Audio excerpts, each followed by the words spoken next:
Welcome to the Jaybefaunt channel. I am your host, James Fauntleroy. So good to see all of you guys joining me here on live on this Tuesday. It is May 26, 2026, and you are watching, and good to see all of you guys joining in. Come on in, have a seat. We're going to be having a great conversation today, and it's good to have you once again. Please go ahead and do all the things, including liking the stream. And also, if you're watching this on the rewatch, and if you like to do that, you guys can also do a hype button feature. You guys can hype the stream as well, either if you're able to do it now or after the stream is finished. You guys can always do that. So thank you very much for that. Also, if you guys like to, you can subscribe to my Substack at jaybefaunt.substack.com. It gives you email notifications whenever I write any articles, go live like this, or upload any clips, so you guys will be seeing that throughout the week. Also, if you guys would like to, you guys can also ask me a question. I give you a video response, or if you want to react to any videos you find interesting, you can do that through qbouncy at qbouncy.com/Jaybefaunt. So good to see all of you guys here. It has been a long week of so much news, so many things that have been coming out that I literally have to kind of curate like which stories I want to pick out, because there's a lot going on, not just throughout the United States, but throughout the world.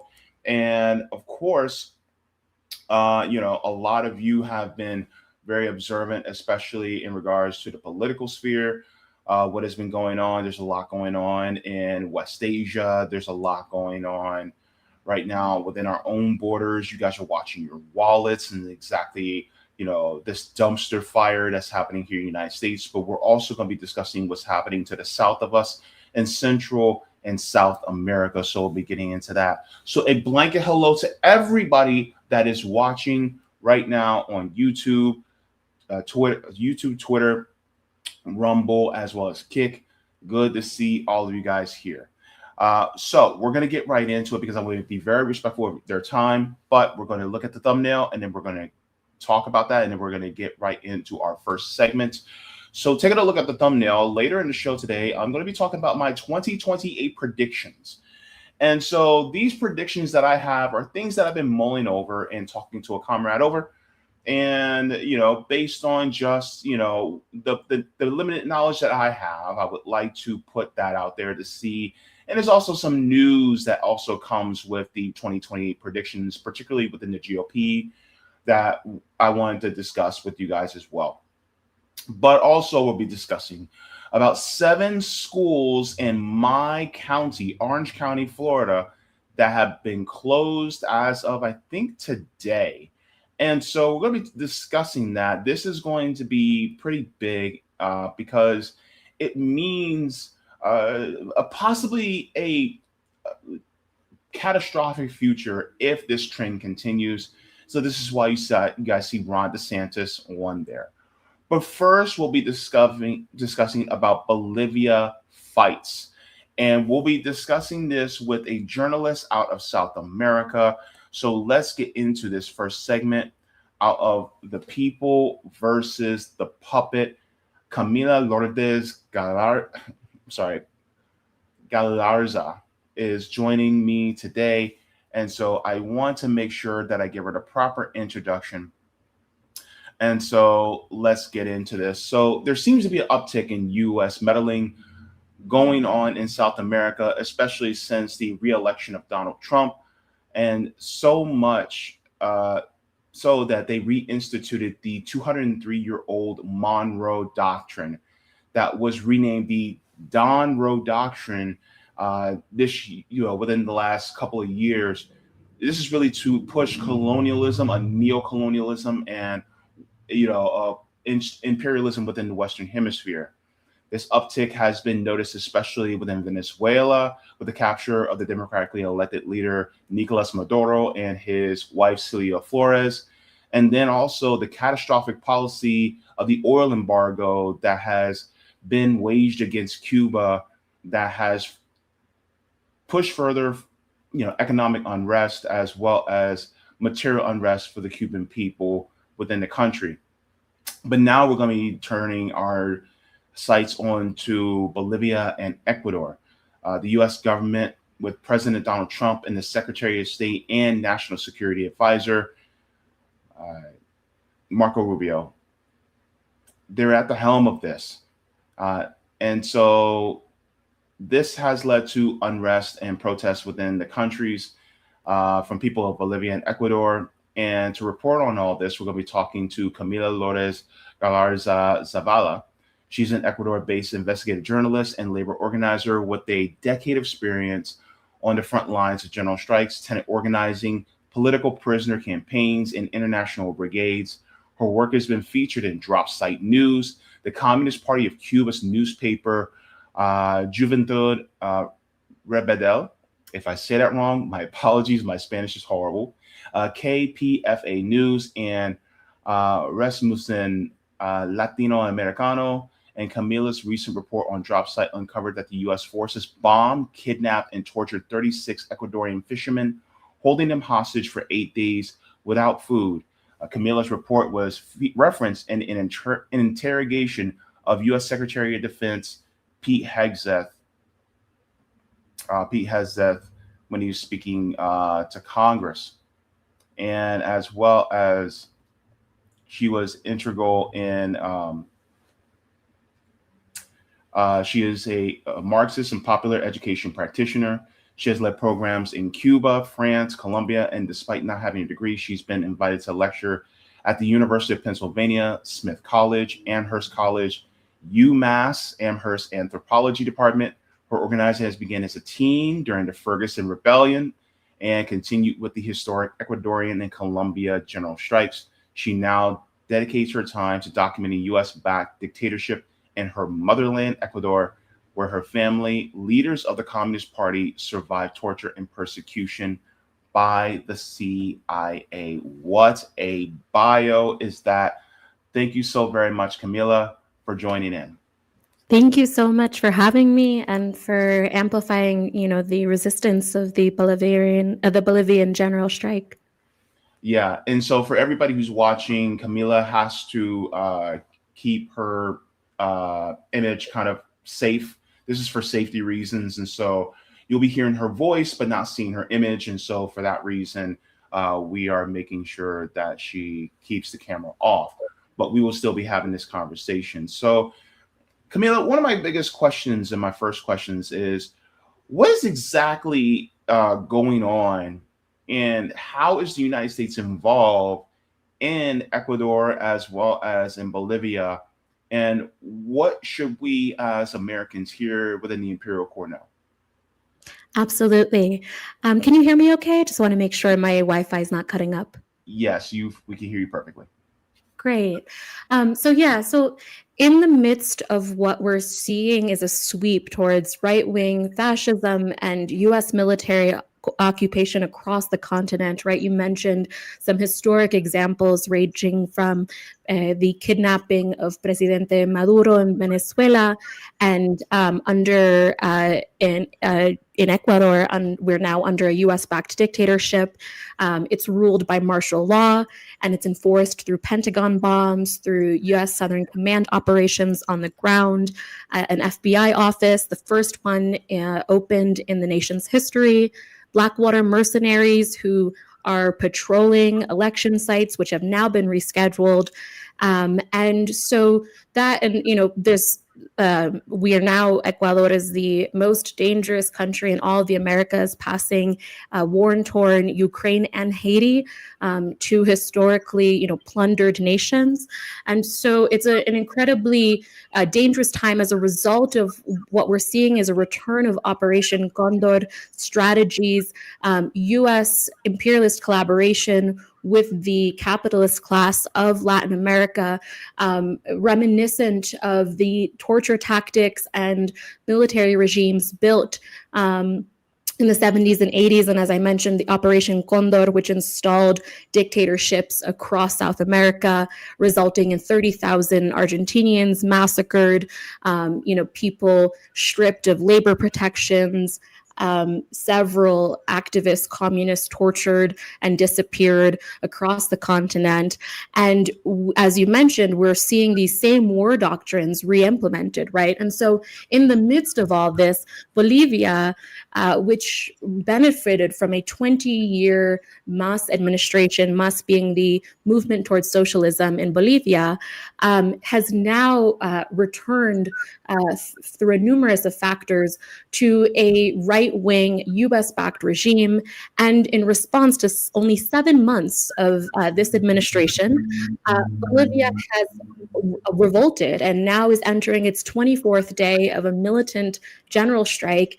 It's been called by the nation's trade union federation and sustained through workers' defense guards in key regions like Chapare, Cochabamba, largely considered the birthplace of the movement towards socialism, and also where Evo Morales, the historic indigenous leader of Bolivia, or previous leader of Bolivia, resides and is hiding from a DEA Bolivian joint operation seeking to detain and what many Bolivians fear kill him, eventually. And so after only 7 months, this administration, which is seeking to reverse much of the historic gains and progress that 20 years of the MAS government achieved for the indigenous working class, is now being met not only with a labor resistance that has paralyzed the economy, shut down highways. We're talking 6,000 workers on strike, 5,000 trucks, which are critical to the transportation of goods and the activity of Bolivia's economy, have been stranded.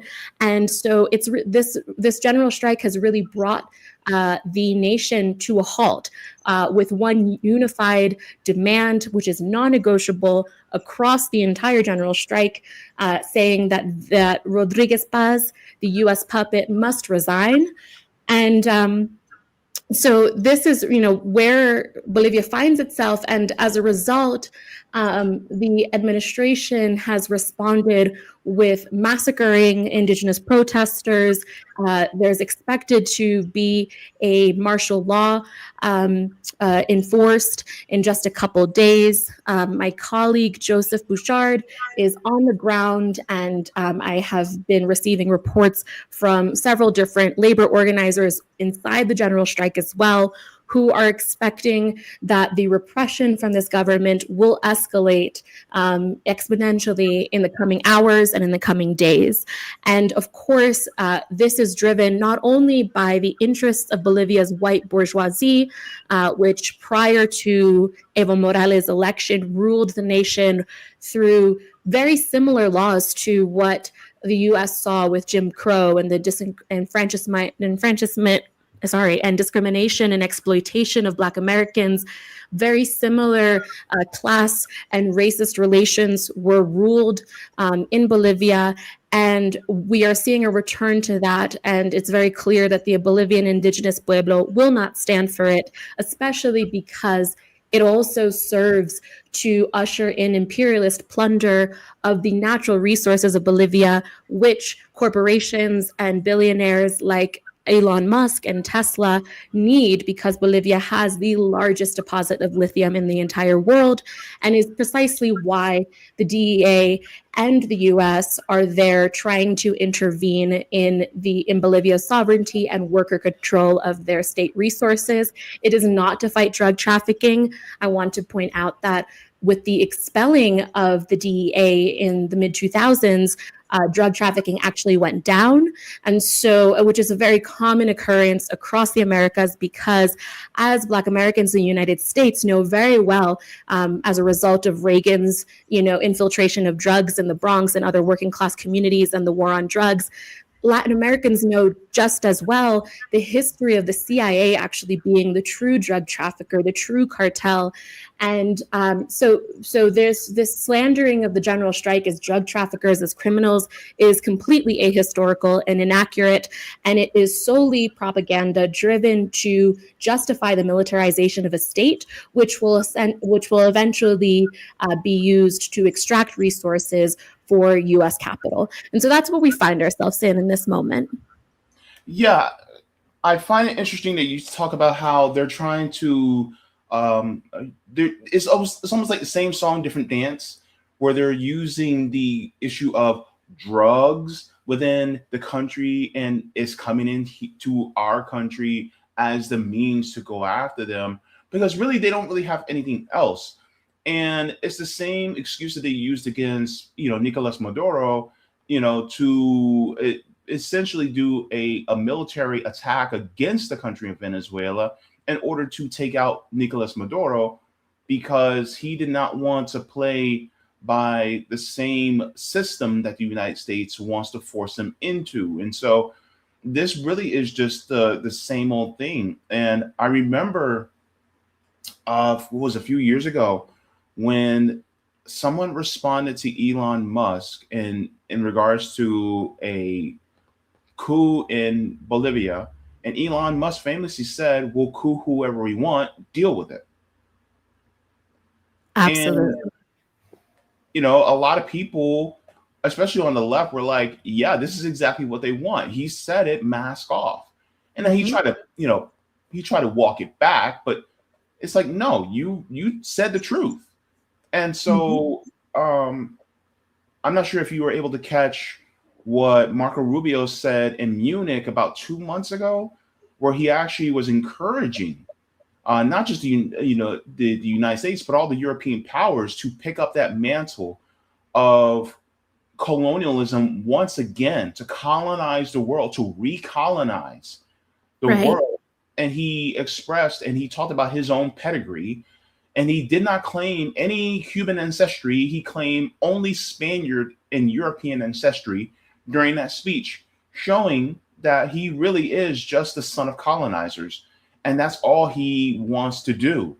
And there's absolutely no solidarity or love or any type of respect for the people within South America, especially those who are indigenous, like Evo Morales and a lot of the indigenous people, whether it is Bolivia, Ecuador, Argentina, Brazil, or Cuba. Absolutely. Yeah, you made a really great point about this fabricated justification and that's used to manufacture consent for U.S. intervention about, combating drug trafficking. And while there is no credible evidence to support that Maduro was ever involved in cartels, as a matter of fact, the case brought against Maduro, who is now kidnapped and illegally held in New York, even had to retract, the prosecutors had to retract the references to the cartel they were originally implicating him in, because there is no credible evidence of this cartel even existing. And the only ties and references that are accessible to the public information actually links back to the CIA itself. And so while there is no credible evidence of that for Evo or for Maduro, there is credible evidence that Ecuador's US-backed dictator, and he himself is a US citizen. He is a Miami Gusano who was born in the United States, and also son to Ecuador's richest man in history. And so he has actually been found with 26 million euros worth of cocaine being trafficked through his family enterprises. And his own personal attorney, who he appointed as Minister of Health, who during his appointment as Minister of Health reversed so much public spending to reallocate those funds to the IMF loans that were going to help us fight and combat drug trafficking. That same Minister of Health, who again was Noboa's personal attorney, actually represented the drug traffickers and staff members of Noboa shipping his family's enterprise that were caught to be and charged for being involved in drug trafficking. So we have always seen consistently across the board in Latin America and even in Asia, right? If you look at the history of U.S. intervention in Asia, that drug trafficking and production has always been a political tool for U.S. imperialism. And it is essentially, it's a bourgeois industry. It's one of the most profitable industries at the exploitation of working class, indigenous, and Black people. And so it's very evident that it is a bourgeois tool. And that is, again, the smearing that we're seeing in Bolivia. And I would like, if it's okay, to give a little bit of context as to why the United States is trying to topple the Movimiento a Socialismo, the movement towards socialism in Bolivia, because, as you mentioned, Evo was the election of Evo Morales was the first time in Bolivia's history since the arrival of Spanish colonialism that indigenous people were represented by their president and by the majority of the cabinet and their national government, right? Just like Black Americans, indigenous people were barred from voting for centuries, only gaining even technically the legal right to vote in 1952, with similarities to the Jim Crow voting suppression that the United States had continuing well into the 2000s in Bolivia. And as a revolt to this kind of exploitation, enslavement, and oppression of indigenous people, Bolivia armed what is called the Cochabamba Water Wars. And it was a revolution against the privatization of water, because up until the 2000 and I forget the exact date, but Evo was elected in 2005. Up until then, water was privatized in Bolivia. And so it was illegal to collect rainwater in a bucket by just everyday people without paying for a license permit to the government. That is how controlled and monetized and capitalized every single part of Bolivian life was for the exploitation and extraction of the US imperialists who were present there and ruling it. So Evo comes in after this, historic revolution of the Cochabamba Water Wars. And just like in Ecuador, who also had a historic socialist, social democrat in the 2000s, Bolivia cuts poverty in half. Its natural resources are nationalized. It reduces unemployment by half as well, just like Ecuador did under Correa, had one of the lowest unemployment rates in all of Latin America. And it invests in public spending. And while several capitalist nations say, socialism always results in poverty and a failed state, Bolivia actually boasted an annual 5% economic growth, which far exceeded even developed capitalist nations in the imperial core. Their economy, under Mas was incredible, right? Yeah. That's China level. Exactly. Yeah. And they did it even while tripling minimum wage. So I think part of this also is that. Wait, you said triple minimum wage? Yeah, exactly. Right. It's unheard of. For Americans, it's unheard of. Right. And I think that's precisely why the United States doesn't want an example of revolution. It doesn't want its citizens to be able to see, oh, you actually can have a thriving economy where everybody has robust labor protections and have your minimum wage tripled, right? You do not have to starve people.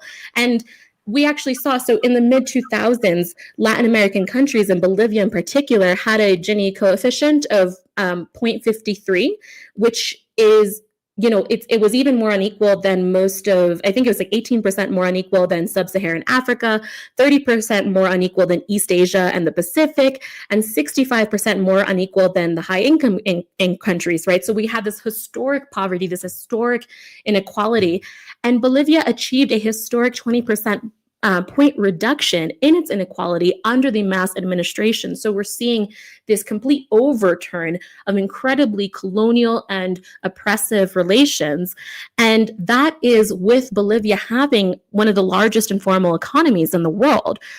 So this was achieved through major constitutions like that ensured the right to strike in law, a policy that neither the United States nor the UK have, right, given their incredibly anti-working class, hostile class character. And it, also brought about the sovereignty of Bolivia in a way that inspired the rest of Latin America. And I think that is exactly why the United States has returned to crush this movement, because it is a dangerous example to the entirety of the working class. Yeah, so I'm sharing this video from Dropsite News. It is showing Bolivian workers.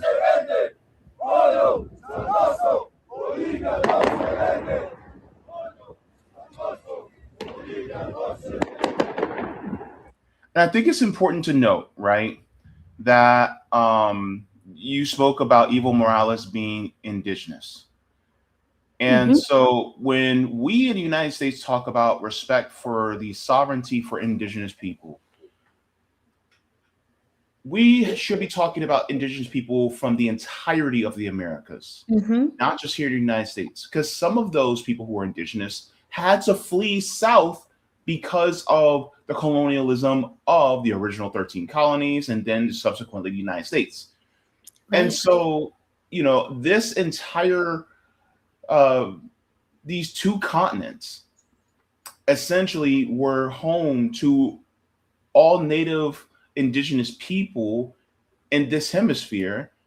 And now, because of white supremacy, colonialism, they do not have the representation. So seeing someone like an Evo Morales is a huge thing. But unlike those of us who are, you know, Black in the United States, it wasn't met with a big disappointment like we had with Barack Obama.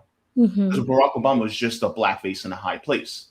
Whereas in Bolivia, Evo Morales was by and for the indigenous people, right? Which is something that we wanted here in the United States, but we never got. But the Bolivians, especially the indigenous Bolivians, actually got that in Evo Morales. Absolutely, right? Because Evo's presidency is not the result of, you know, the capitalist Democratic Party cherry picking someone who they know will appeal to all of their political interests and class interests, the way, you know, Obama, deporter in chief, and, you know, who holds some of the highest records of bombs dropped on working class Arab and Middle Eastern people. That was not Evo. Evo came to power through an actual revolution, right? He was a coca leaf grower himself who experienced incredible exploitation and discrimination. And he came to power as a union organizer, mobilizing this historic revolution, right? And so I really appreciate you making that intervention, because I often hear folks saying, you know, Bolivia's, I actually just saw someone on Twitter the other day say, like, Bolivia is not a workers' strike, it's an indigenous strike. No, it's both. And it's incredibly important that that be recognized, right? Because Bolivia is a majority indigenous nation. And so there are sectors of the indigenous community and the indigenous pueblos that are bourgeois, that are capitalists, that are petty bourgeois, that are hostile to the working class. And that is not who makes up MAS. MAS is very specifically campesino, rural workers, and, you know, workers in the formal and informal economy. And so they know very clearly that their political position in this class society is not solely dictated by being indigenous, but also by being exploited workers, and that actually their exploitation as workers comes from the historic racial relations between, you know, indigenous and white settlers. And so you cannot separate the two, right? We know that capitalism is what really created and forged the race relations we see today. And the workers there are very clear that if we want to get rid of the racism and the white supremacy that reigns Latin America, you have to do it through a working class revolution. And that's what they've done. And that's why, you know, their demands here at this general strike is the resignment. You saw in this video from my colleagues at Dropsite News that the Bolivian workers are saying, Bolivia no se vende, Bolivia is not for sale, right? We are not going to become another plantation for the US imperialists to plunder. And so they are not solely, you know, saying respect us as indigenous people, although, you know, the culture, the language, the Aymara traditions, various different indigenous pueblos are alive and well, and they are alive and well because the workers are the stewards of indigenous cultural identity in Bolivia, right? And because of that, they have put out, you know, 59 blockades. They're shutting down key economic sectors. You know, they're demanding wage increases to adjust the cost of living that has exponentially risen due to inflation.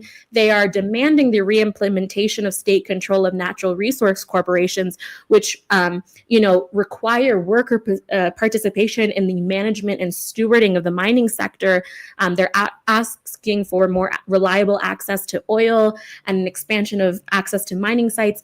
And this general strike, it is not called by, you know, any upper class indigenous people, it is called by Bolivia's National Trade Union Federation, from mining workers, coca growers, teachers, transportation workers, domestic workers, because indigenous women in South America have a long and violent history of being exploited as domestic workers, as maids, which is incredibly common in Latin America still today. And so you see everyone from these folks to street vendors to rural workers united, and they realize that what unites them across these indigenous pueblos is their class position. Yeah, I'm just sharing with people. There was a shout out to Gray Zone for this. They actually did an almost 30-minute interview with former Bolivian President Evo Morales, and they are literally trying to arrest this man because he stands in the way of the colonialism that the United States wants to continue. And so Evo Morales is basically, he's no longer the president, but he's still a symbol of resistance against the United States government. And it's just fascinating to me how they see this man as a threat, even though he's just essentially a worker, right? And we can talk about people like Nicolas Maduro, which I call, just he was a bus driver. Mm-hmm. You know what I mean? Mm-hmm. That was it. And when you look at the people who are leading the charge in these things, because a lot of times people, especially on the left, will look at revolutionary leaders and see how they have these educational pedigrees. For instance, you had Fidel Castro, who was, educated in law. You had Che Guevara, who was a medical doctor. You had people, Huey Newton of the Black Panther Party had a PhD. He was Dr. Huey P. Newton. So all these different people have these educational pedigrees, but some also just have working class pedigrees. So you have Evo Morales being just, a worker, in farming. And then you also have people like, I think Xi Jinping also was in farming, if I'm correct. But then you also have people like, for instance, Nicolas Maduro, who was just a bus driver, right? And I don't mean just a bus driver, but I mean I don't think that I think people should take from this is that it's not just the people who have certain pedigrees that are capable of making change. It's every single one of us, no matter what type of education we have. And one of the beautiful things that I wanted to thank you for is that you talked about the indigenous and being workers. Really, that's an intersection of identities that matter in both ways. And I think a lot of times, I think that's what we get caught up with too much in the United States is we had to have to separate one from the other, when in reality, there's a duality there. Absolutely. Yeah, no, I mean, what you're pointing out is incredibly important, because it's not simply a revolutionary left-wing control of a government, but it is a worker-led control of a government. And hopefully one day Bolivia can restore socialism and actually move towards fully developing a worker state, which they were on the path to doing before the US coup intervened. But absolutely, right, it's not only that a bus driver can be a president, but it's that he must be a president, because workers in the unions, those are the folks who are most familiar with the material conditions that workers face every day. They know exactly what the strategies that rank and file union members should use to overthrow, corporations and bureaucracies. And most importantly, they have the labor power to paralyze an economy, right? And that is why I consistently say to American leftists, like, I respect and I value the the heart and the bravery and the solidarity that I think in theory many American leftists want to show with Latin America, and they do so by arming protests and essentially begging their government, like, please do not invade these countries, please don't genocide an entire Palestinian people, please do not kidnap the heads of states of global South leaders. But what I think has really been a shortcoming of the US left is the complete undermining and undervaluing of labor power and what it means to wield that in the interest of the American working class and the Black and Indigenous people of the global South. And so, it's not solely that, like working class people should have power and they should be the ones who get to govern. It's also that they are the only ones who can bring the capitalist class to their knees, because they are the ones who produce the goods. They're the ones who produce the profit that the capitalist class wants. And so if they say, absolutely, we will not work another day, we will not move lithium, the port workers and the boat workers, and I'm talking about the US, boat workers and port workers who help extract lithium, from Latin America to bring to California so that Elon Musk can use it in his corporations. Those are working class people. Those are working class Black and white Americans, and often, immigrants or children of immigrants, and they have far more in common with the working class of Latin America. And their liberation would also be achieved by saying, absolutely, we're not going to continue to extract and steal and plunder Bolivia's resources. We are going to revolt, or even just say, it doesn't have to be a full general strike, but just say, like, we're going to let the cargo sit on those boats, and we're not going to actually move it until you give us labor rights, until you give Bolivia sovereignty. And so it's incredibly important, like what you mentioned, it's not solely that working class people deserve the right to govern, but it's that if we want true progress, and historically it's been proven, evidence-based, that the most effective strategy for gaining power and equality for all people is through workers taking power and saying, we're not going to get you any more sense of profit until you give us justice, until we can organize for the abolition of capital. Absolutely. I want to share this video. This is from Breakthrough News. This is also sharing some of what's going on the ground as well. And we shall talk about it on the other side. Hang on. I just want to make sure that that I make sure that this is the volume is on. Yeah, I just want to make sure that, because I don't want people to not hear any initial. All right.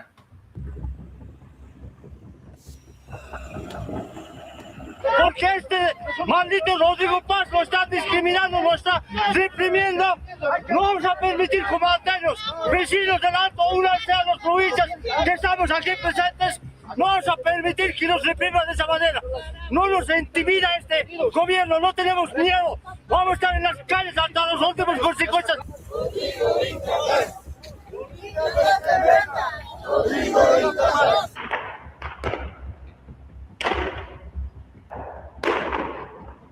So I have to be careful what I share as far as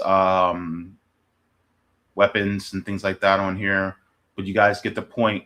There's actually, because President Rodrigo Paz has sent out basically National Guard against workers who are basically revolting against the government for these policies that are really, putting, just sending them into poverty for the sake of, corporations. And so you now have people in the streets that are protesting.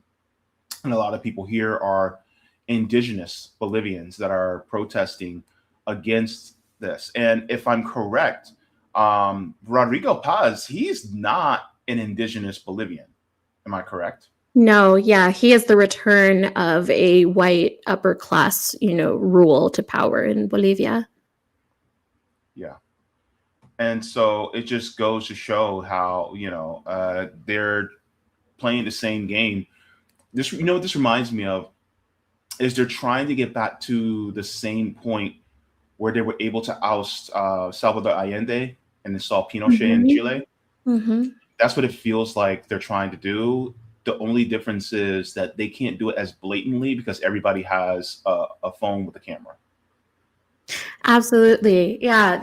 I mean, Pinochet was an integral part of Operation Condor, right? And so that's the return of the strategies that we're seeing used across Latin America, because Latin America had this golden age in the 2000s of sovereignty, of universal health care, of public access to education, right? Bolivia had one of the highest illiteracy rates because indigenous people were deprived from, K through 12 education. And in just one administration, they completely turned that around using very similar models to what the Cuban Revolution's popular education and literacy programs that were completely orchestrated and backed by Cuban working class women. I encourage listeners to check out the documentary Maestra, which highlights the incredible work done by women teachers in Cuba. And so it's certainly, you're seeing this threat to U.S. hegemony because this golden era that Latin America had, right? Not just in Bolivia and Venezuela and Ecuador and Argentina and Chile.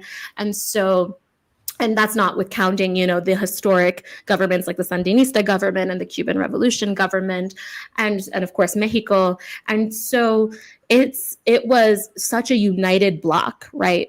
Against U.S. intervention, and they want to recuperate all of this. And I think it's critical to mention that they want to recuperate this not solely for their own domestic profits, but they want to recuperate it because it is essential for their ability to go to war with China. They need these natural resources in order to arm and equip themselves to go to war with China. They need Bolivia's lithium. They need Ecuador's, all of its natural resources, its oil. Ecuador has one of the largest deposits of oil in Latin America because of our Amazon. And so it is critical, and that is why this is never just a one region issue. This is an issue that will affect the working class of China, the working class of the United States, everybody. Mm-hmm. Yeah. I'm sorry, go ahead. No, please. I think this is a really critical video. So yeah, go ahead. Okay. Oh. Mientras el gobierno roba, el pueblo está sufriendo. Carajo, eso hay que cambiar. Eso me duele. Mis hermanos profesionales están fugándose a otros países. Ni siquiera están ejerciendo su profesión. Trabajan de recolector de frutas en Chile, por ejemplo. Mientras aquí los ladrones políticos roban nuestra plata. A partir de hoy, de 11 de abril, el pueblo boliviano debe decir basta de bancagastos en Bolivia, basta de Jaime Jararancos, basta de parásitos políticos, basta de esa élite ociosa que vive en el pueblo. Que nunca más el pueblo puede ser empleado de estos ladrones, nunca más. Carajo, no nos pueden considerar como sus vasallos, como sus esclavos. Ellos ganan mejor mientras el pueblo sufre. Carajo, con eso tenemos que poner fin. En Bolivia, el político gana mejor. Para ese profesional que se ha sacrificado haciendo estudios, diplomados, posgrados, maestría, doctorado, licenciatura, está trabajando de taxista. Carajo, dejaremos de ser empleados de estos ladrones. Dejaremos de ser empleados. Dejaremos sus esclavos. 200 años han delinquido. 200 años nos ha humillado. Entonces, hermanos, estoy convencido que en Bolivia tiene que pasar una tercera revolución. ¿Eso qué significa? Carajo, acabar a los ladrones políticos. Si no vamos a acabar, repito, y con esto termino, Bolivia no va a tener futuro. Now, I can't understand Spanish, but I felt the energy basically of what he was saying. Mm-hmm. Yeah, I'm happy to give a little bit of an overview. It's also, it's really critical what he said at the end is that Bolivia needs a third revolution, right? It is, and it's about the return of socialism. But as I mentioned, it's also about the construction of a worker state, right? We have seen Cuba withstand like years and decades of US aggression, of operations, of political lawfare, of Trump's entering and orchestrating color revolutions there and infiltrating Cuban society. And the reason that it has withstood this is because it has been able to collectivize property relations, because it's actually built a worker control of the state, because it has actually created the Comité de la Defensa de la Revolución, which is a national network of thousands of centers, worker centers, where people are provided political education, where they are given robust labor protections, where they are given participation in the creation of a constitution and in the reforms of a constitution, where there is no room for bourgeois candidates to come and infiltrate the way Bolivia has, right? Many people are always like, oh, Cuba's under a dictatorship. Yeah, of the proletariat, of the working class, of the exploited people who are ensuring that slavery and plantation will not return. But it is not that there's not a diversity of ideas. There is consistent plenaries in Cuba in 2025. This past summer, we had a plenary discussing the advancement of worker control and how to ensure that there is less bureaucracy and more representation of Gen Z organizers in Cuba, of Black women organizers in Cuba, of queer and trans workers in Cuba. And so the Communist Party of Cuba is consistently always organizing to strive for a workers' state. And they do so with, really, like, for example, they for many years required that the state owned the majority of a private enterprise. They really made sure that workers were under the control of a union-led state. And so this is what Bolivia really needs, is not only to overthrow U.S. imperialism, but also the vestiges of capitalism that remain in Bolivia and even under the Mas administration. And they can only do that if the Mas movement is able to return to power, which is why it's critical for everyone to support the Bolivian general strike. And what this gentleman is saying, this comrade, is that, we cannot allow ourselves to be slaves and to be exploited by these thieves, that Bolivia will not return to this. And I forget the exact wording that he used, but, essentially that it is that there is that the heart of this is really the need for proletarian power. And I think that's what unites the entire movement. Yeah. In fact, I want to get your thoughts on this statement that was just recently released out of President Lula da Silva from Brazil. He said, this afternoon, Monday, May 25th, I received a phone call from President of Bolivia, Rodrigo. We discussed the humanitarian situation faced by Bolivia as a result of protests and road blockades, which have been causing supply shortages in some regions of the country. I reiterated my solidarity with the Bolivian government and people and emphasized the importance of full respect for democratic institutions and the rule of law. I advocated that the government and social movements avoid resorting to violence and prioritize dialogue as the path to overcoming differences and preserving social peace. At the bequest of President Rodrigo Paz, I ordered the sending of humanitarian aid to Bolivia. My question, because there seems to be a lot of outrage from people on the left. What is your thoughts about what Lula da Silva has said? Absolutely. So I've been disappointed with Lula's betrayal of the Latin American working class for decades now, because he sent in 1,200 troops to assist with George Bush and the U.S. military occupation and invasion of Haiti, right? Which Haiti is so often overlooked, but it has such a revolutionary working class that in the midst of of a U.S. engineered cartel wars, the CIA, it's never talked about. The CIA went in there and they facilitated a prison break of all of the worst, gangs and exploiters of the country so that they could be used as pawns to fight Haiti's working class. And again, this is the same playbook constantly used across Latin America. And Lula was complicit in that in a UN peacekeeping mission, which every single working class person of the global south knows is the last thing from peacekeeping. And we can see that by the fact that Haiti today remains a war-torn nation, completely exploited and terrorized by the US for being the first country to model how you abolish slavery, and they've never been forgiven for that. And so Lula's, collaboration and normalization with the U.S. and its puppets is nothing new. He normalizes ties with Ecuador's U.S. Dictator Noboa, and then at the same time demonizes Maduro, tried to exclude Venezuela from BRICS. And so I think that this is a thing. Brazil has suffered such a horrific dictatorship, right? Just like the rest of Latin America under Operación Condor.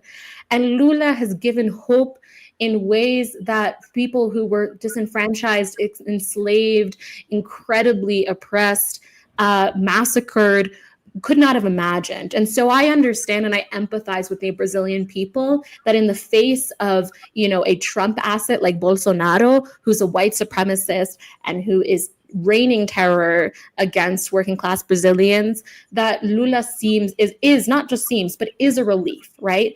And yet he has consistently betrayed, the Movimiento de Trabajadores Sin Tierra in Brazil, which is, the landless workers movement.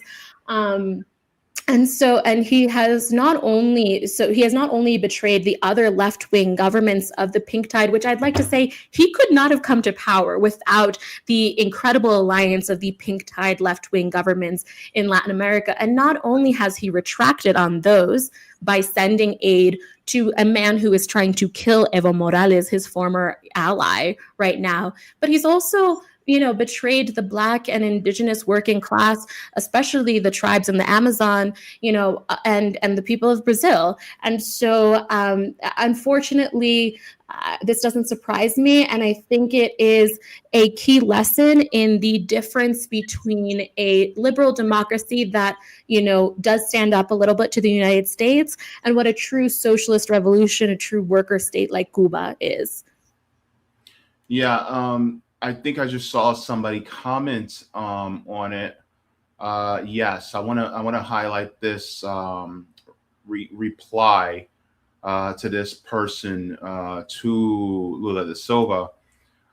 This is from Eric Hovagim. Says Lula scabbing to support the evil Bolivian regime is a stain on his presidency. Very disappointing to see the Brazilian leader spit in the face of the Bolivian workers on a general strike. And the thing is like the reason why these supplies have stopped is because the Bolivian workers stopped in order to change the government. Because Bolivians are basically conducting their own internal regime change because they do not want this puppet from the United States. And so it feels like Lula da Silva is undermining the revolutionary efforts by the Bolivian people to change their own government, which is, really feels like a betrayal. And so it's like a lot of times people liken Lula da Silva to a Bernie Sanders, and those of us who have I use this colloquially, but put away childish things. We have turned away from people like Bernie Sanders because we realized how terrible he was on other issues. For instance, the issue in Palestine. Right. And so it's the same thing with Lula da Silva. Like, yes, he sounds good on certain issues, but at the same time, he's also willing to play ball with the imperialists, while throwing the people who are more revolutionary and wanting to have more full worker power under the bus in order to keep this chummy relationship with the United States. Absolutely. Yeah, it is explicitly scabbing, right? This is what Lula is doing by sending humanitarian aid, which sources inside the PT, his party, tell me will actually be fuel, right? Now other folks are claiming, oh, it's just rice, it's just food. However, sending any kind of aid to replace what the Bolivian people have determined no Bolivian bourgeois deserves to have access to until their demands are met is explicitly scabbing. It's like when nurses go on strike and in the United States, and the hospital sends in private nurses to replace them. It is completely undermining the labor power of these folks. And who is he, right? This president of an entire other nation to determine how the Bolivia gets its resources in the midst of the paralyzing of the economy. It's one of the strongest chess chips that the Bolivian working class has to its advantage right now is that La Paz, as the editor at Dropsite News, Ryan Grimm, pointed out, La Paz has a very limited geography in terms of how to get in and out of the capital. Anyone who's been there will know that there's very few routes in and out, and all of them are used for economic transport, right? And so one of the reasons why Bolivia's labor movement is so effective is because of that geographic advantage that they have to their power. And what Lula is doing is saying, well, if you're not going to continue to work, and if you're not willing to be exploited and enslaved by the colonial U.S. puppet regime of Bolivia, then we will provide them the resources that you're failing to give them.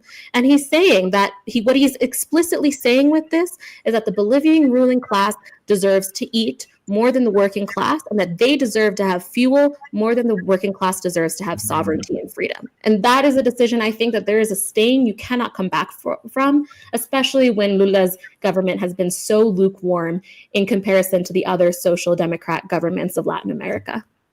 Yeah, I'm thinking about the president of Colombia. I'm blanking on his name. Petro. Yeah, Gustavo Petro. He's, expressed more solidarity with Bolivia than Lula da Silva. And it's like, wait a minute, if Gustavo Petro can do that, why can't Lula? It's wild to me. And it just shows that, like, just because, he is a part of BRICS, it shows just because he expresses some disdain for what the United States does not mean he's really for the workers. It sounds like he's more just a manager of the same system that the United States wants. It's just he wants it to be a little bit nicer. Whereas the rest of us are saying, absolutely no, this system needs to go. Why are we trying to manage something that is essentially solely killing us? Exactly. And I just want to point out that Petro is the bare minimum, right? Because Petro's administration has been referred to by the State Department of the United States itself as, in 2023, I believe this was, their most important and vital non-NATO ally. So the most important ally outside of NATO. And Petro's administration marked, I do not want to undermine this at all, Petro's administration marked a historic reversal of the fascism that had reigned Colombia for years, with 7,000 disabled people being massacred by the Uribe government, several Black and Indigenous workers having their land stolen from them, still a plantation system today ruling land relations in Colombia. So Petro, who came to power through the Colombian general strike that I mentioned, my organization being part of, he presented for the first time worker protections and the sovereignty from the United States that Colombia, prior a colony essentially of the DEA and the US military, could not have imagined. And yet at the same time, he has continued to take upwards of $500 million from the State Department, continuing to use the same tactics that the right-wing fascist government of Uribe used, justifying the bombing in the Catatumbo of children because they were quote-unquote FARC guerrilla members as young as 15 years old. And so I have many critiques of Petro. That said, I think that he represents the bare minimum of how to show solidarity with other left-wing governments in Latin America. Yeah. Unfortunately, he's faltered on that a bit with, he essentially said that Maduro's election was illegitimate. He didn't recognize the PSUV's government, which led to it was in a critical time while the United States was trying to manufacture consent for the invasion of Venezuela and the kidnapping of Presidente Maduro. So I have many critiques of Petro, and I think if he can do it, exactly as you said, if he can do that, then Lula absolutely should be. I do just want to say, because I think that's, to contextualize these governments correctly is important. That said, I want to note that Colombia is headed to elections this Sunday, and the choice is between a liberal who, mediates some of U.S. intervention and does stand up for worker protections, and from Petro's party, and Iván Cepeda, who is the son of communists, one of whom was murdered by the state. Iván Cepeda has a long history of organizing with Movis, victims of state terror in Colombia, and with Black and Indigenous workers. And so in the face of him, right, like this kind of more social democrat coming from a more militant communist family, and the fascist return of Uribe's government and his puppets, I want to just say, that absolutely everyone should be watching Colombia with hopes that Petro's party and his successor, Iván Cepeda, wins, because that is the truly lesser of two evils. Unlike in the United States where you say there's lesser of two evils and they both commit the same amount of genocide and police brutality and anti-worker policies and so forth. Under Petro, there actually was an advancement of working class rights. And so while I shared that critique, I just want to highlight that as well.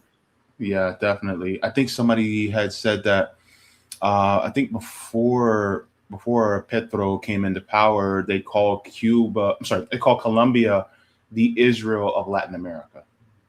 Absolutely. That was actually Hugo Chavez who always said, because, the DEA and the U.S. military was stationed there, and it was an island of right-wing fascism in the midst of a wave of left-wing socialist governments, and it was how the U.S. maintained its stronghold. It was basically a military base until Petro came along. Wow! Just one more thing, I wanted to share this as well, because there's so much information, and you've given a wealth of knowledge, and I deeply appreciate it. I want to share this as well because I know you wanted to discuss this, and I would like to discuss this as well before I let you go. But this was shared, and this shows, so this says, New Bolivian Armed Group demands resignation of right-wing President Rodrigo Paz for handing over the country to Santa Cruz oligarchs. So let's just get into this, and here's where these militia members have said, and it is translated for people to read. Muy buenas noches al pueblo boliviano. Ante los últimos acontecimientos en el país por el gobierno incapaz de Rodrigo Paz en su intento de entregar el país a las logias cruceñas y a sus amos del norte, nosotros nos vemos obligados a empolvar para defender nuestros recursos naturales. De la misma forma, ante las amenazas de la Unión Juvenil Cruceñista y la resistencia juvenil cochada, la juventud, la vanguardia, para defender hasta las últimas consecuencias. La patria no se vende, se defiende. A los policías y militares y grupos paramilitares, lo advertimos que no más atropello a la gente humilde que pide las denuncias del gobierno incapaz. La policía y los militares que están metiendo bala y masacrando diente por diente, ojo por ojo, bala por bala. Piénsenlo 1000 veces que ustedes también tienen familia, carajo. Wow. That video brings me to tears. The workers collective that I organize with, it's Pan Latin American, and they were down there during the Bolivian Sencada massacre that was carried out by the US-backed coup in 2019. And one of my closest comrades' cousins was actually one of the young people murdered during that Sencada massacre. And I want everyone, even the pacifist anti-war activists who I think are really, being a little bit unreasonable about whether or not true liberation can come with armed struggle. I want, if there's any of those folks listening, for people to really understand that the labor strikes and the resistance to the U.S. coup last time did try to stick to, general strike strategies without armed struggle. However, it resulted in hundreds of people being hospitalized and killed. And that is why the indigenous people have absolutely the right to raise up arms against their murderers, to do anything to protect their people. The workers' defense guards in Cochabamba, who are taking turns patrolling and ensuring that the state's forces do not intervene. If the military goes in there, if martial law is enacted, those people will be kidnapped, they will be tortured, and they will be massacred.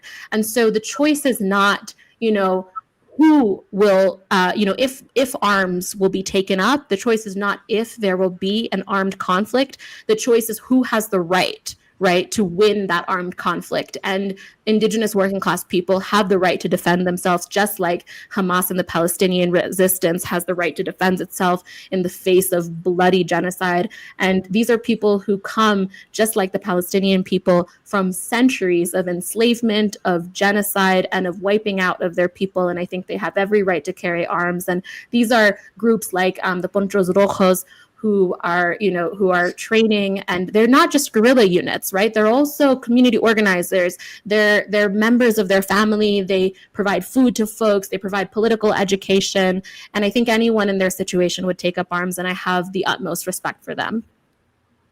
Yeah.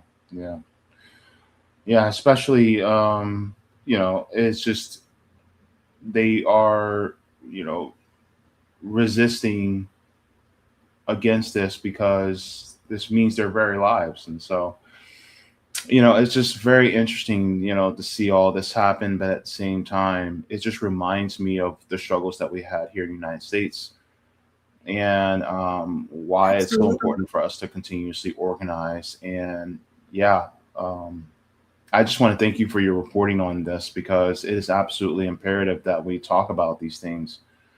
And you've been extremely generous with your time. I promised you 45 minutes and we went way over that. No, thank you for letting me, chit chat. Yeah. And so also I put the link to your Twitter X account in the description, but you can let people know where they can find you and where they can find your work as well. Absolutely. Yeah. Thank you again so much for, having me and for highlighting, the Bolivian resistance. Yes, folks can find me on Twitter at Soviet, Soviet, with Sazon, Sazon.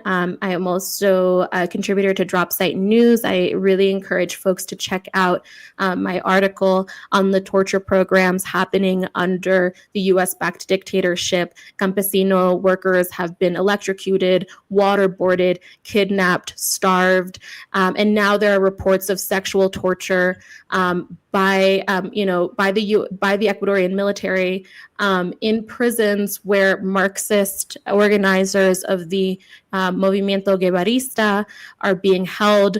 There's tuberculosis spreading throughout our prisons, and even our mayors, our former vice president, they're being starved. And they're being starved because the United States wants to take control of Ecuador again. So I ask that everybody follow Ecuador. I'm one of the only English journalists actively reporting on this dictatorship and blatantly calling it a dictatorship. Here you have the bombing of boats. There's still 8 missing fishermen whose families every day are asking for their return. And so please don't take your eyes off Bolivia, and please don't take your eyes off Ecuador. They're both majority indigenous nations under the boot of U.S. imperialism. And again, James, thank you so much for your time and for chatting. It's been really wonderful to talk with you. All right. Thank you so very much for joining in. Camila Lourdes Galarza reporting. Thank you so very much. And hopefully I can have you back on very soon. Absolutely. It would be my pleasure. Take care. Take care. Bye-bye. Lots of information, lots and lots of information to go over, to mull over in our minds. Thank you so very much for tuning in for that interview. I've been wanting to have this conversation about what's going on in Bolivia for a couple of weeks now. And I wanted to hold off because I wanted to have this conversation with someone who knows on the ground, who has sources on the ground, because a lot of, and I think one thing we have to make abundantly clear is that a lot of people from these countries in South America, because of what our nation is doing, is driving people who are desperate to flee here. But do they actually want to leave their homes? Do they actually want to come here to a place where, a good chunk of the country, I'm not going to say, everybody, but a good chunk of the country just doesn't want them here, where they have to struggle, where they are cut off from their familial ties, from their ancestral ties? Do they really want to leave? Or is it because our government is trying to manipulate and have a puppet there that is causing all this discord and strife to happen there? And so if you really do care about, putting Americans first, right? Well, also that would mean that our neighbors to the south of us also should not be threatened, so that they have to come here under duress, come here, because of what our government is doing, because they want to exploit more people so that they can have more workers to either work for them for free or nearly free and continue, exploiting them because of what they're doing against their governments. And that's just not right, because now you're expanding the amount of victims here and abroad. And so in order to be really good stewards, we have to have respect and dignity to our neighbors as well. And so I think that is really important. This is one of the reasons why these stories need to be continuously talked about, because ultimately we want people to be able to move freely, not under duress, but because they would like to expand. And with that, they should be able to take their time, be comfortable, and move. And it should be apply the same to us. And so I just thank Camila for joining and discussing that very much. All right, everybody. So thank you so very much for tuning in. Please go ahead and give a like to the stream. We shall get into the comments. And she was very generous at the time, so that's why I have to move kind of quickly throughout the rest of the show. But let's go into see the Kick chat first. I just want to see if we have any comments there. We're good. We're good on Kick. I'm glad about that. Let's see if we have any Rumble rants on the Rumble side. We'll go into there. Okay, no Rumble rants yet, so we're good there. And I'll catch whatever comments on Rumble on my regular chat. And I want to cover the super chats first, because I want to make sure that we respect people's hard-earned money. So let's go into this. Roger Meadows, thank you so very much for this. He says, how close to free her nationalized infrastructure is. Oh, I think you meant how close to free their nationalized infrastructure is. Yeah, there was a lot of their infrastructure that was nationalized years ago, especially under Evo Morales. And so it's similar to what Salvador Allende did in Chile, what he attempted to do. Or if you want to think about like what, oh my gosh, I'm blanking on his name. Democratically elected leader of Iran, Mohammad Mossadegh. He tried to do the same thing, which led to the United States and CIA overthrowing him and replacing him with the Shah. All these countries that have worked to put the national infrastructure under the will of the people and for the benefits and revenue from the nationalization of these structures and given to the people. Whenever you do that, the United States, the Western powers, namely the corporations that run them, they don't like that. And so they really just want to place somebody else in power that will be favorable to them. And the crazy part is a lot of times we'll talk about the United States government, but the thing is, who wields that government, right? And Roger, you and I know this, but I'm saying this really for the people who are either new to the channel or new to this type of information, is that the corporations really own our government. And so the resistance against the United States is really the resistance against United States corporations who are wielding our government. They basically are using people like Donald Trump and Marco Rubio as puppets in order to shift things within their government so that it's more favorable to the corporations so that they can extract the resources from not only the land, but the people are resources as well. And they want to extract as much out of them as possible. And so this is why this is part of the capitalist system. And a lot of people say, well, capitalism is when you have an iPhone. No, it's about who owns the means of production. And the thing is, like, is it the people collectively as workers that own the means of production, or is it a small, tiny group, particularly of the Epstein class, that actually own the means of production that tells you how you should live your life? And it's really devoid of freedom. It's devoid of liberation because they want you to have more what? More time, more of your resources, more of your energy to extract so that they can add to themselves so that they can have the easy life and they can skate, on easy street or roll down on easy street. Whereas the rest of us are toiling, working 40, 50, 60, 70 hours a week without actually having the work-life balance that we should have as human beings. And so this is one of the reasons why there's this huge resistance. And to be honest with you, this type of resistance needs to be even furthered here in this country. And we're working towards that. And there's a lot of people who are pushing towards that type of resistance. But unfortunately, there's a lot of people who are also very scared and people who are put under duress to continue working so that they don't lose whatever little they have because of the apparatus that we have that's set up by big corporations. So it's basically like that. Also, I want to share this. Thank you so much for this, Roger Meadows. This was actually a really good question. Ask if Bolivians are willing to skip unions and adopt worker cooperatives. And the thing is, that's a really great question. I wish I had time to ask her that.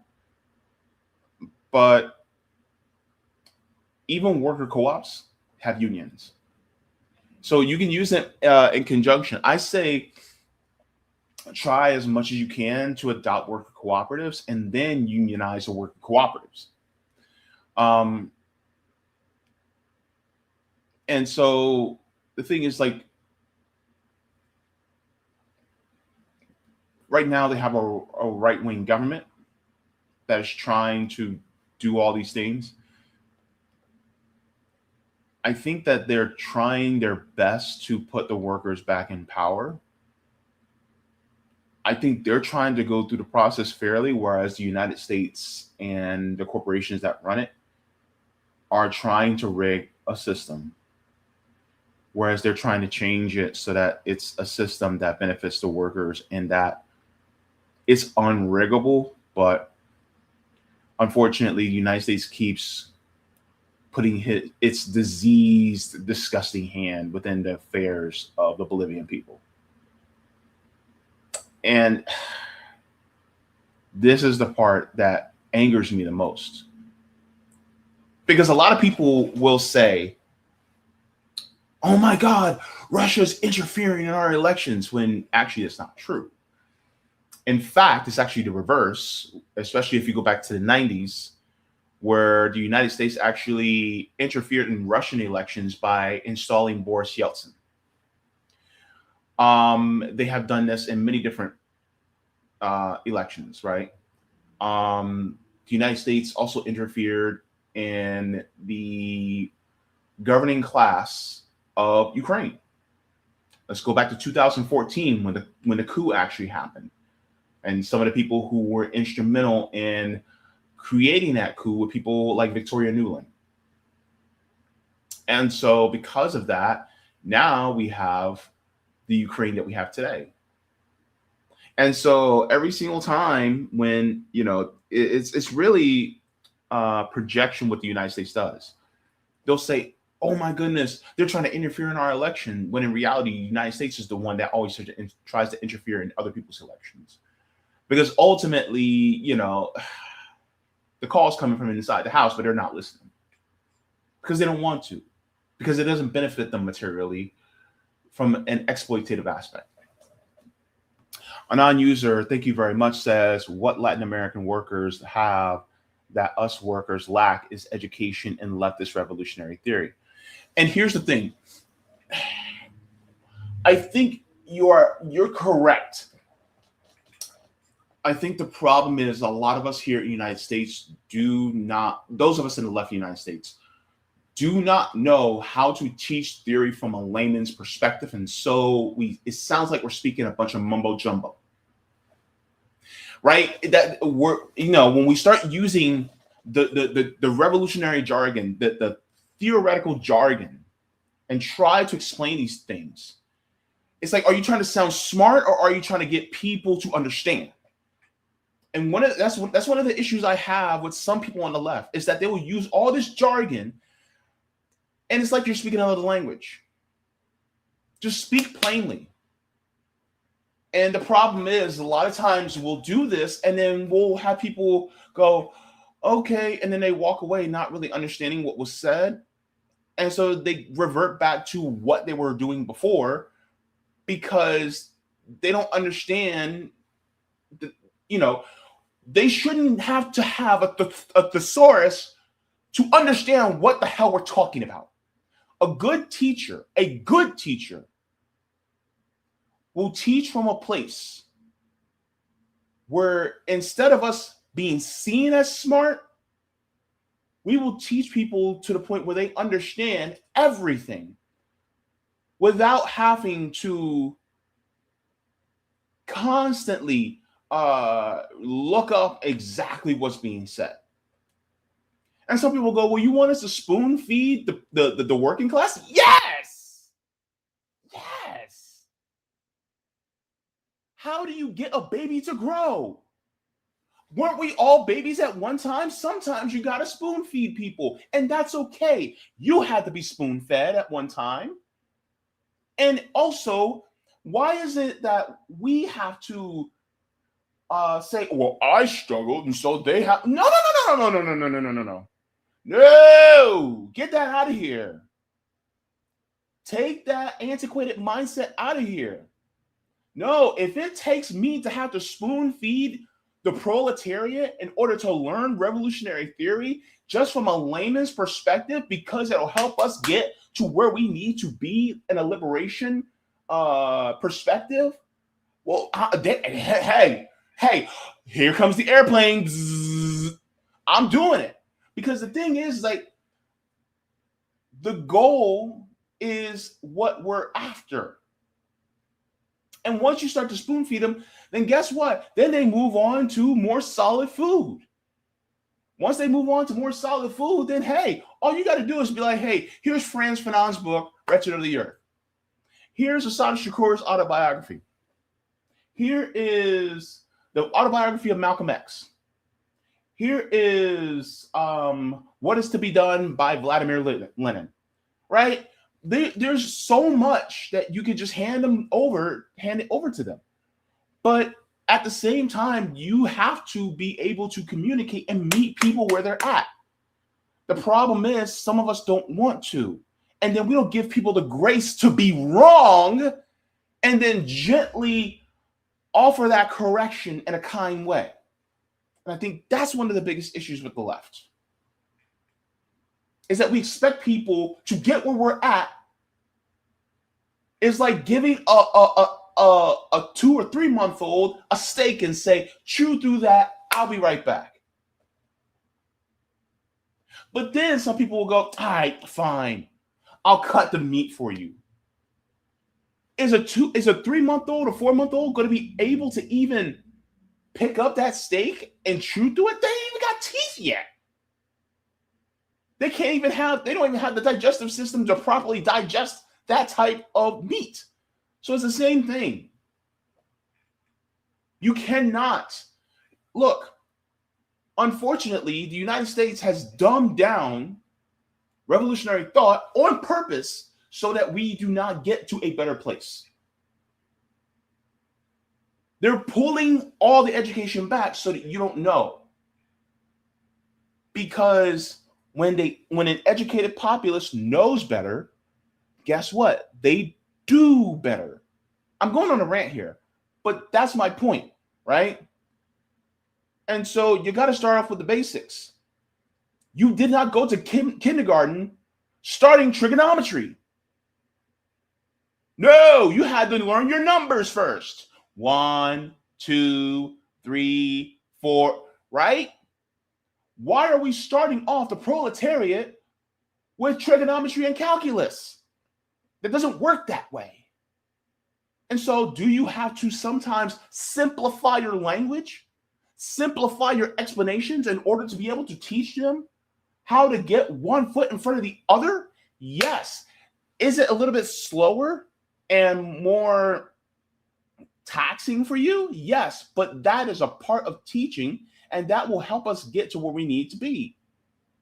And yes, some people are going to be frustratingly encourageable when explaining things because they're also working through that deprogramming. And so, yes, some of them are going to be libs. Some of them are going to be conservative. They're going to have these ideas that have been pushed and brainwashed with. And so they, I'm not saying that to you, non-user. I'm just saying this just generally. But I think that's one of the biggest issues that we have as the U.S. left is that we don't meet people where they're at.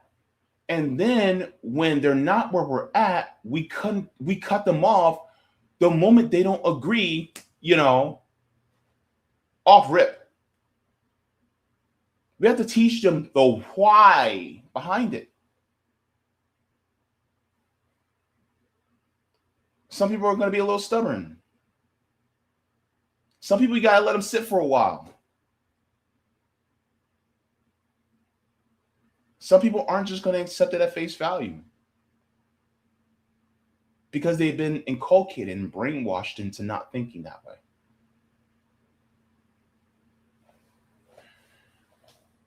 But yeah, see what you did, non-user. You got me on my soapbox. But yeah.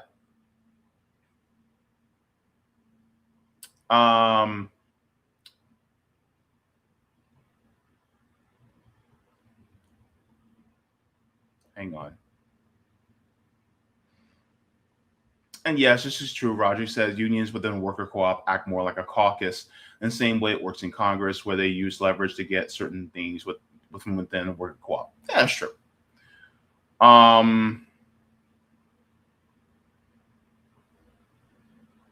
me see here. Also, this one. Thank you for this, Roger. He says, don't need to read a bunch of fancy highbrow books when you know as a worker you're getting screwed. All this education just seeks to delay action. I think there's a balance there. I think some of the education is absolutely necessary because then it gives the reason behind why, right? I think some of it is absolutely necessary, but you can learn along the way. I consider it like an on-the-job training, right? It's the same thing. I think we can do both, but at the same time, you can't make it so complex that it takes a person when they're doing the work and then you explain it and it's in all that jargon, they immediately freeze. They're like, well, I don't understand what you just said. You know what I mean?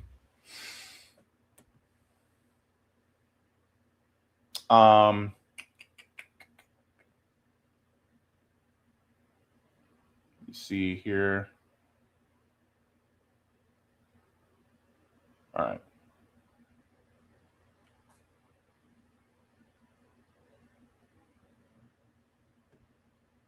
Let me.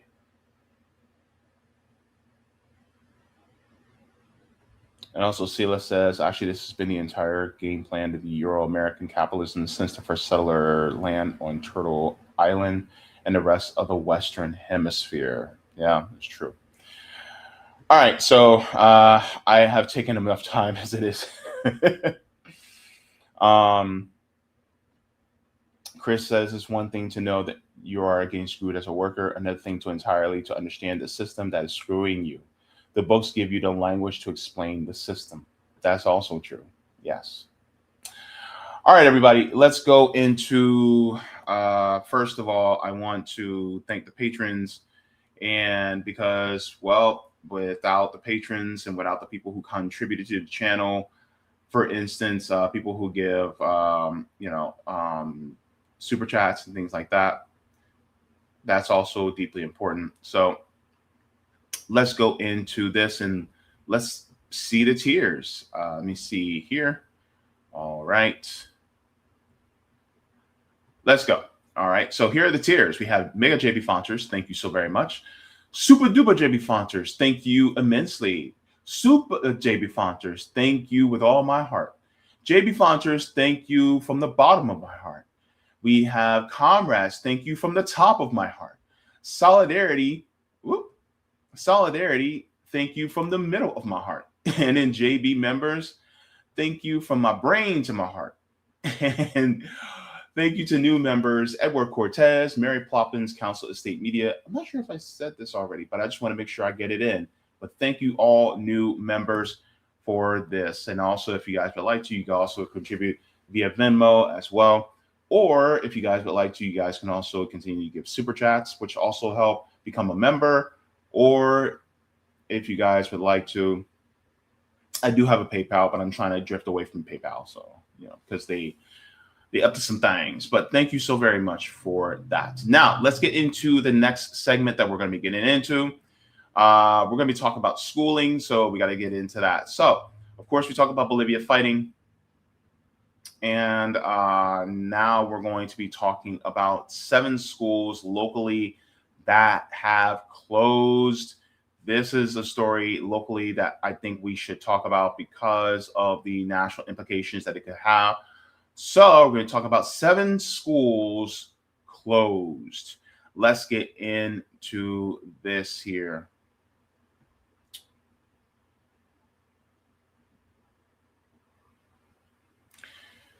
Now let's switch to what's happening locally, and I'm sure this is happening where you are in the United States, but in Orange County, we are losing 7 schools, 6 elementary and 1 middle, due to budget cuts.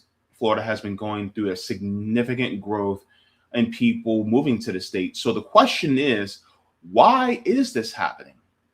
We're going to examine this situation, and I'll share my thoughts and how this trend could lead to disastrous results for the children in our collective future.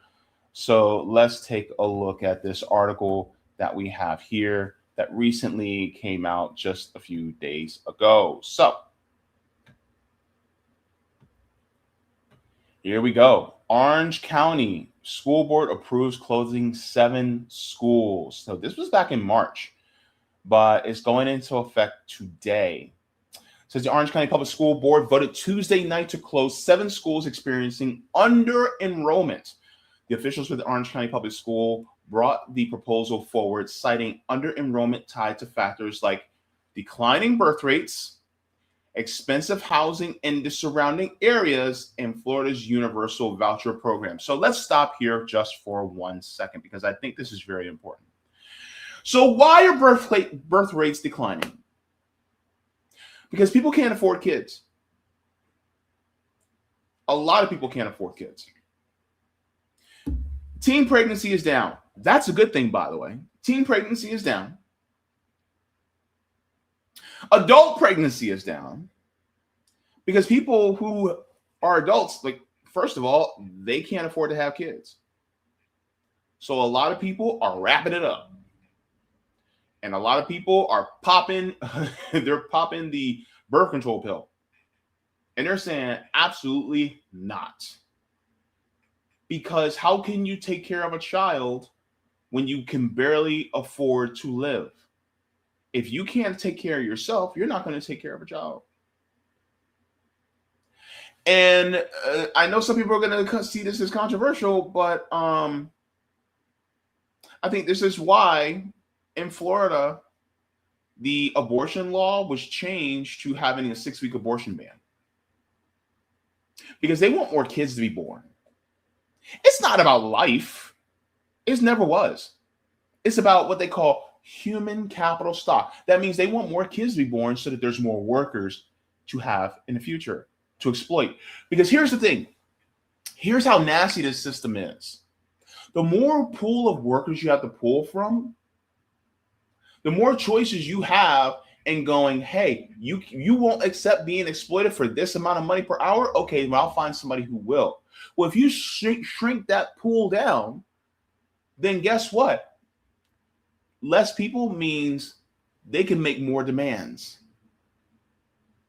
right? Because then you won't have as many desperate people willing to take that exploitation. This is one of the reasons why in states like Florida, we have a 6-week abortion ban. And every single time we try to revert it back to 24 weeks, they fight like hell. Who fights like hell? Well, a lot of people say the religious groups, but really it's the corporations that actually want that ban. Because they know down the line, well, give it 15, 16 years, guess what? Those will now turn into what? Workers. Every single child that's born right now at a Advent Health Hospital, they're born in a Winnie Palmer Hospital. Those are future workers.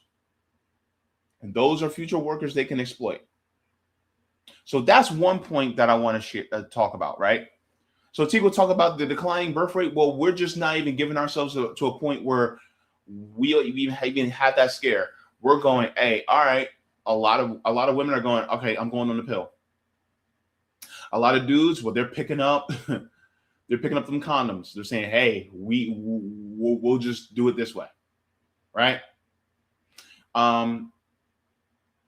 So declining birth rates, expensive housing, which also contributes to declining birth rates, because if you can't afford a place to live on your own, you can't afford to have a kid.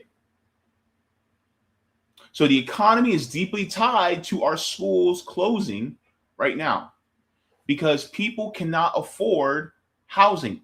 And that's one of the most primary and main things you need in order to be able to have a child. You can't put a baby in a dresser drawer and expect them to be able to lay in that dresser drawer. Here's the problem. Babies grow. And then you're going to need space for a bed. And then you can't share the room all the time. Guess what? You're going to have to expand and get 2 bedrooms. And then when you get to enough kids, you can only have so many occupied within either a house or an apartment. So guess what? You have to expand 3 bedrooms maybe. And that's also food costs, electricity costs, fuel costs. If you have a car, that's more cost for public transportation. There's more money for school supplies. That's more money for daycare, right? Because we don't have universal daycare. That's healthcare. Child gets sick, who's going to pay for that bill? All these different things. So that's another reason why. But then it gets to this: Florida's universal voucher program. The voucher program, what are people talking about? Charter schools. This is one of the things that I want to talk about today. So let's continue on in reading the article, and then we'll get into a little bit more. It says 6 elementary schools are being closed. The district calls it consolidation. Those schools are McCoy, Bonneville, Orla Vista, Chickasaw, Eccleston, and Meadowwoods elementary schools. Union Park Middle School will also close. Students at those schools are being rezoned to schools nearby. Some parents, like Tiffany Maribel, are unhappy about that. She has 2 children at Eccleston Elementary, twins in the 1st grade. She says, I already kind of figured that they were going to close it.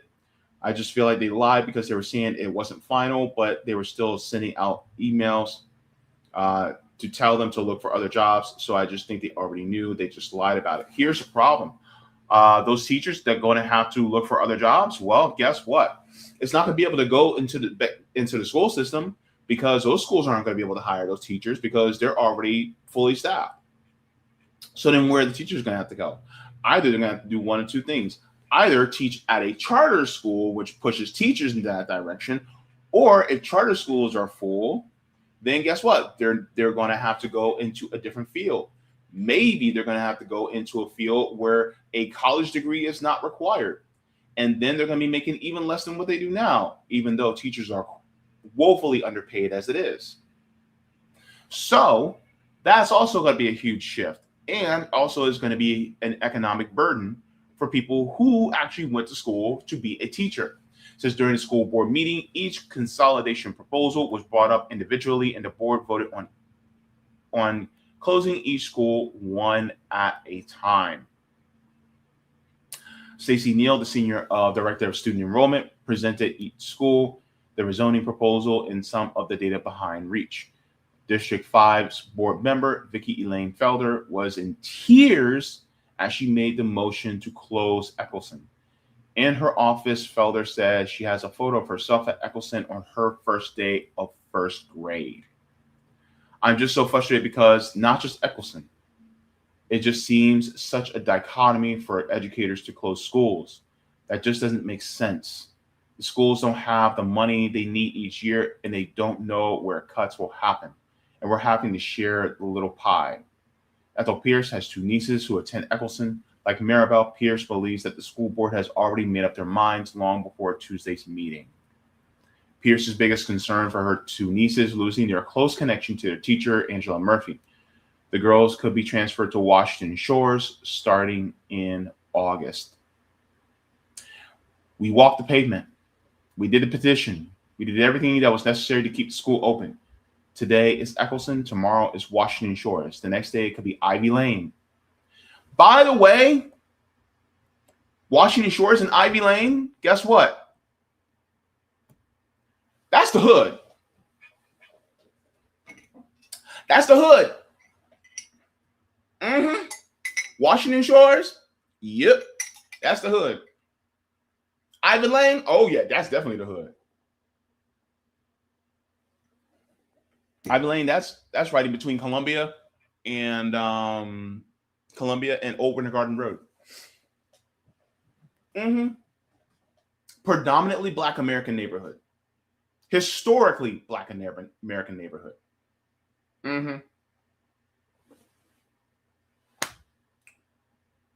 And then what? Right? They're not doing this at the really nice, predominantly white schools. See what I mean? Let's continue on.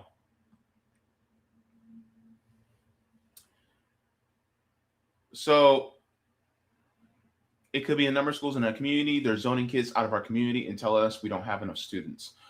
Orange County Public Schools held listening sessions for each of the schools up for consolidation beginning in January. The district also provides parents with feedback forms and accepted petitions. So they're doing this, right? And these school closures really just mean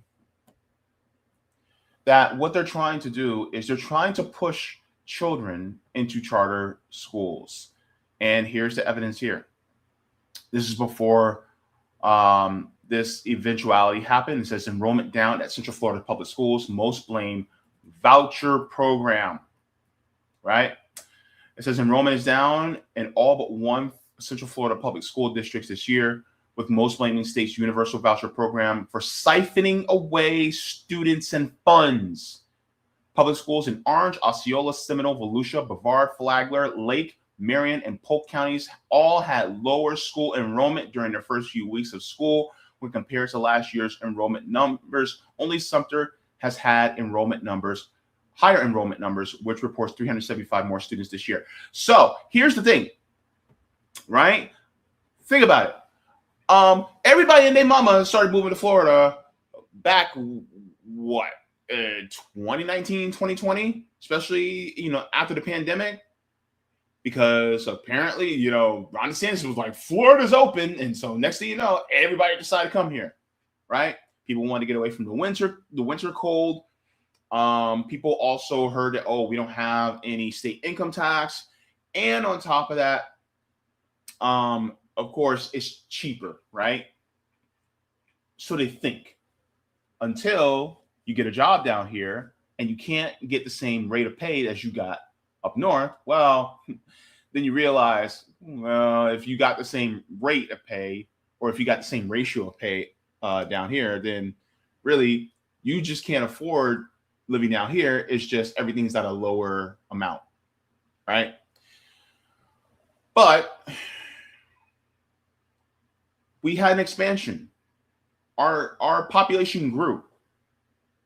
And yet, our school districts, the enrollment has shrunk. Now,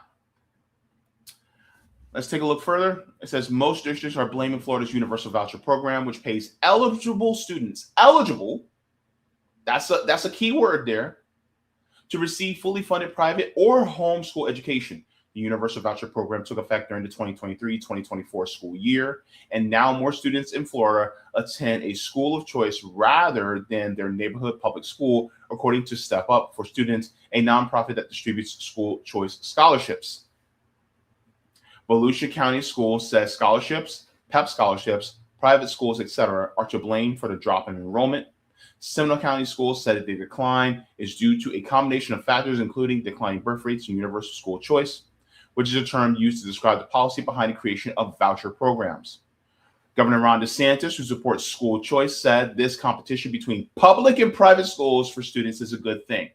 He said, I think it's healthy that school is going to be in a situation where if a charter school is offering better programs and the parents have more confidence, then they're losing students to that, they're going back to have something to do something to earn the trust of those parents back. Here's the problem here, though.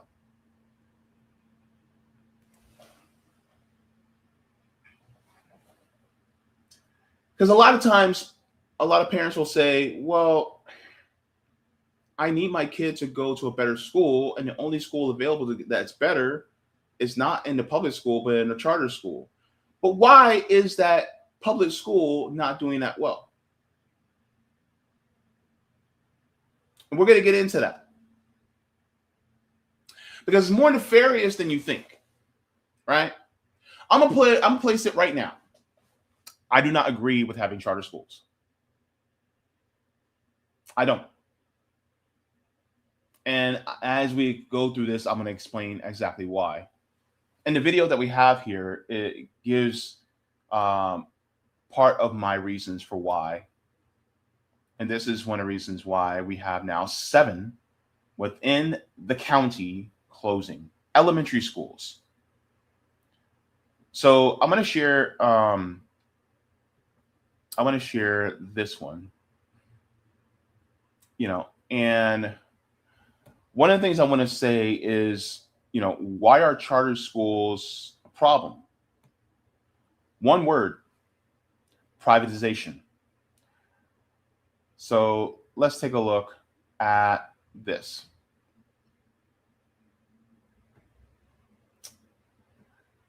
So this is from CNBC. It says, why charter schools make Americans so angry.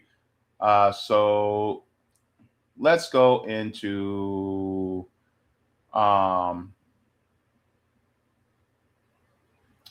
this. So people make the case for do charter schools work? Let's get into this.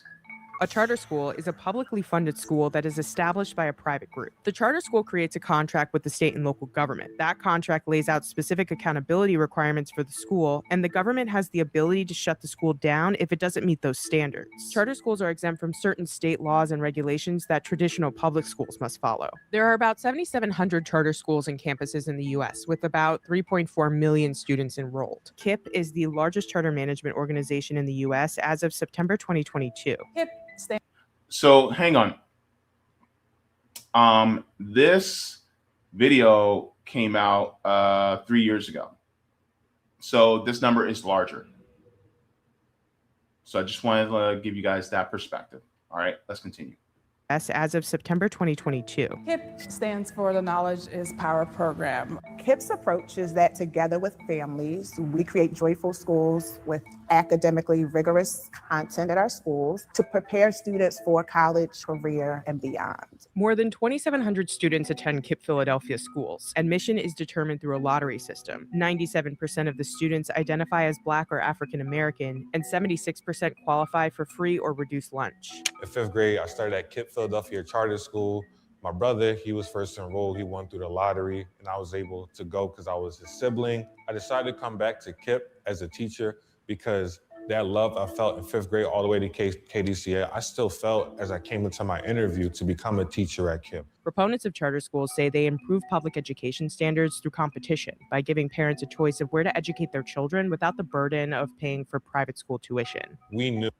So here's one of your clues. They say competition. Okay.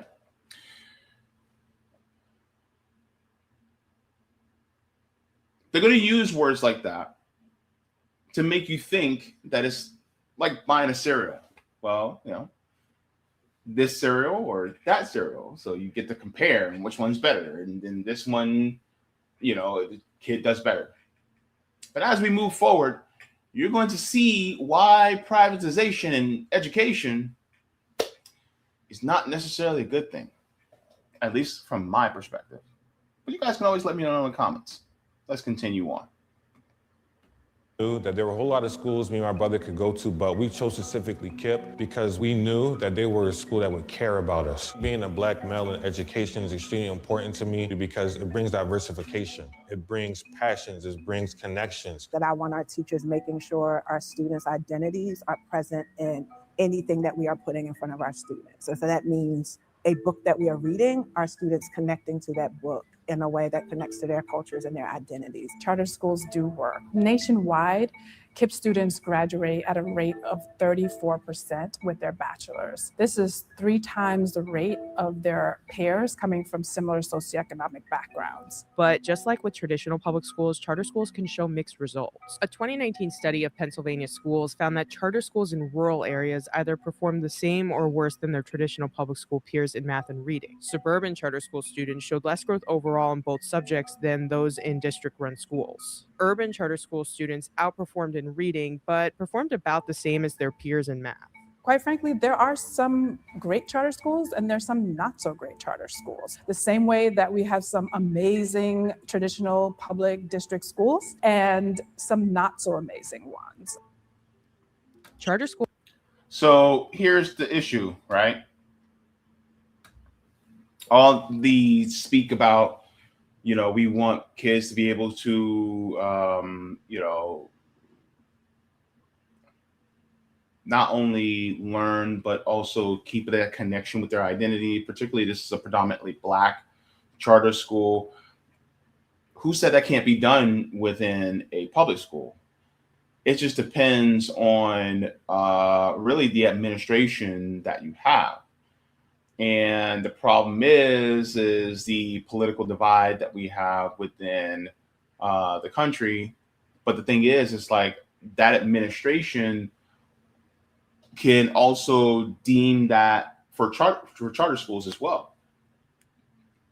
Like, how many charter schools are going to allow a rainbow flag in their classroom in Florida?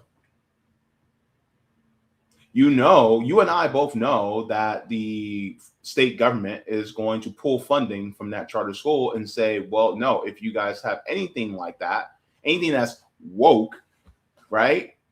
Anything that's, pro-black, then guess what? We're going to remove your funding, or we're going to penalize you in some way, shape, or form. So it really doesn't matter whether it's a charter school or it's a public school when it comes to embracing some of these social things. The problem is who is at the helm of the government and who is enforcing their ideas. And that's one of the main things that I think a lot of people, like, they're saying that about Philadelphia public schools, which Philadelphia is technically, a liberal city, so they're going to allow that. Versus here in Florida, a lot of those school districts are in more conservative counties. I mean, one of the only actually blue counties is Orange County, and we're losing 7 public schools. Just to let you guys know that. Let's continue on. Funding is complex. The money comes from multiple sources, and the rules vary by state. Charter schools are funded primarily by public money, which can include federal and state grants, as well as tax dollars that come from state and local budgets. They also receive private donations and sponsorships. Traditional. Whoa! Wait.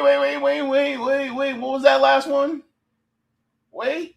State grants, as well as tax dollars that come from state and local budgets. They also receive private donations and sponsorships. Traditional private donations and sponsorships. That's a point that I think that we need to nip in the bud.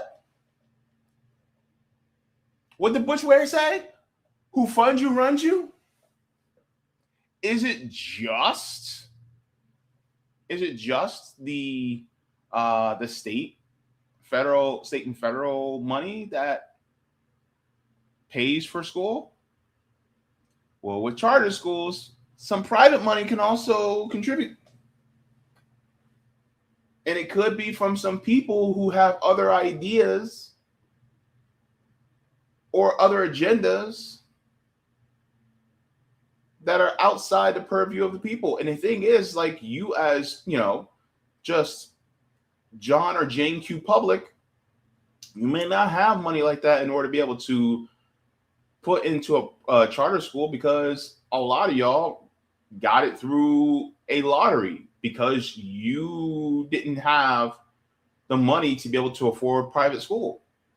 But at the same time, somebody who does have money can now influence how the school teaches your child, who may not have the same value as you.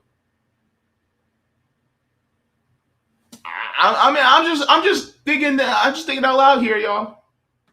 Public schools also get their funding from a variety of sources, such as state and local taxes and grants awarded by the federal government, many of which are need-based. One of the inefficiencies of the charter system is that Pennsylvania is basically now paying for 2 publicly funded school systems. And the rationale is, well, we need to give choice to parents. But what people don't get is that choice costs taxpayers more. KIPP Philadelphia consists of 5 registered nonprofit charters, which includes 7 schools. There's also 1 registered nonprofit administrative organization that supports the schools. It reported nearly $50 million in revenue for the school year 2020 to 2021 across its whole Philadelphia network. That works out to KIPP Philadelphia receiving about $18,000 per student that year. It spent a little more than $16,000 per pupil. The wider Philadelphia school district spent about $17,000 per student in the same school year. The district has a total of 323 schools, consisting of 216 district-operated schools, 85 charter schools, and 22 schools classified as alternative education. Its total budget for fiscal year 2020 to 2021 is projected at slightly under $4 billion,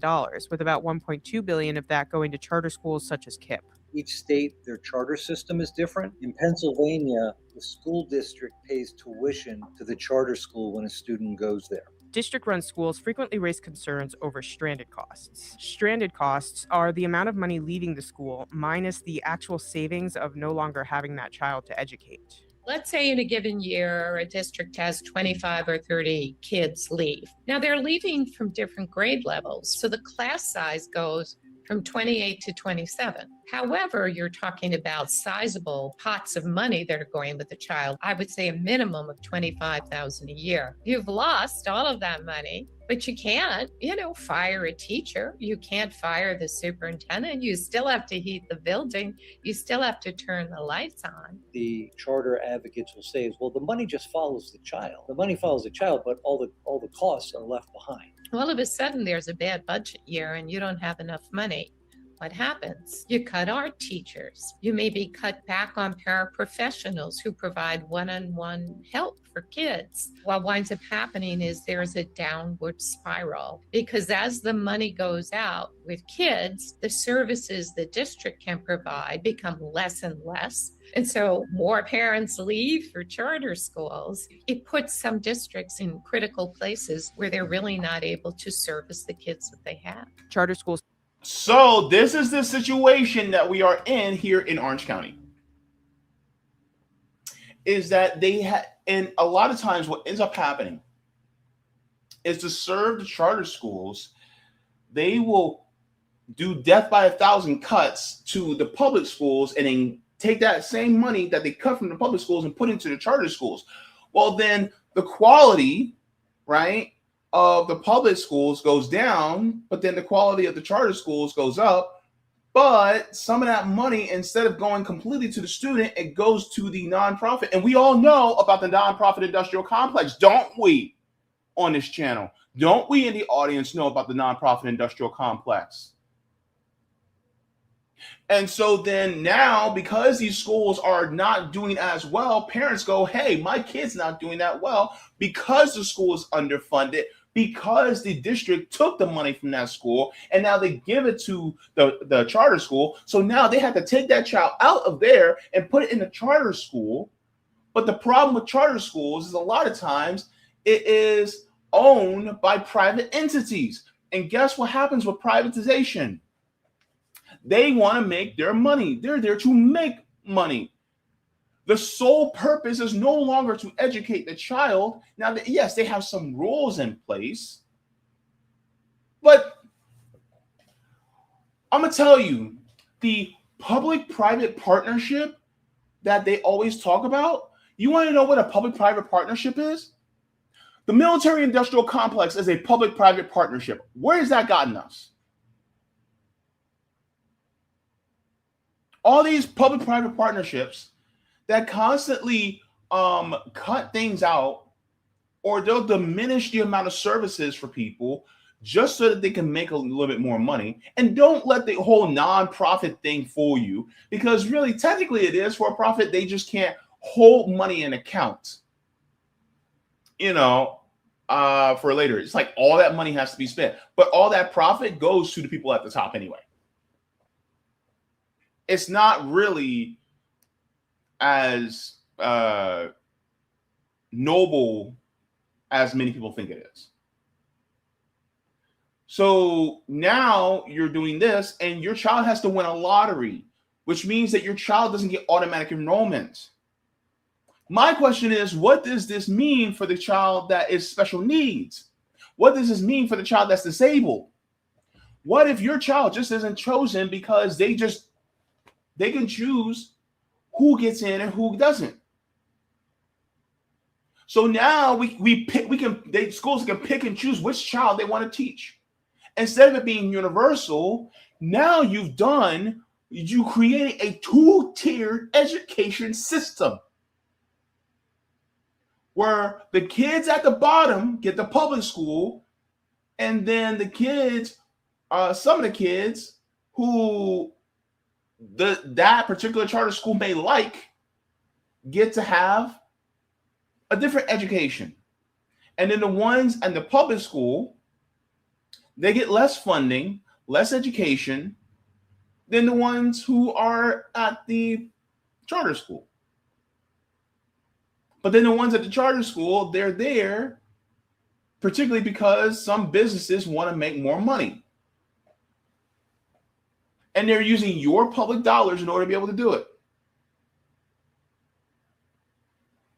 So basically, they're taking taxpayer dollars, and it's not under as much scrutiny as it would be under the state.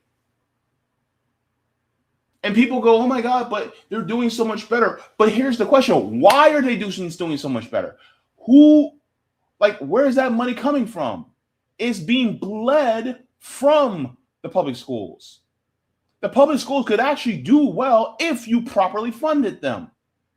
But this is also another case of why public schools should not be funded by property taxes. It should be funded like DOD schools, Department of Defense schools. Meaning that if we really want to make sure that these schools are properly funded, then we should fund them equally, or in an equitable way, where the ones that have not enough, they need to be brought up to the same level as the schools that have the most. So yeah, the schools that are public, that are in the more affluent areas, okay, yeah, keep them at the same level, or lower the amount that you give them because they already have the resources, and start giving more money to the more underserved schools so that you can bring them up to the same level. But the problem is, a lot of times people don't want to do that because they'll think, oh my God, well, I don't want my taxes to go up. But the problem is, your taxes won't be so damn high if we weren't spending so much on a military. They wouldn't be so high if we stopped giving subsidies to these billionaires, to the Epstein class. Look, you're giving subsidies to the Epstein class. You're cutting taxes on those chuckle fucks.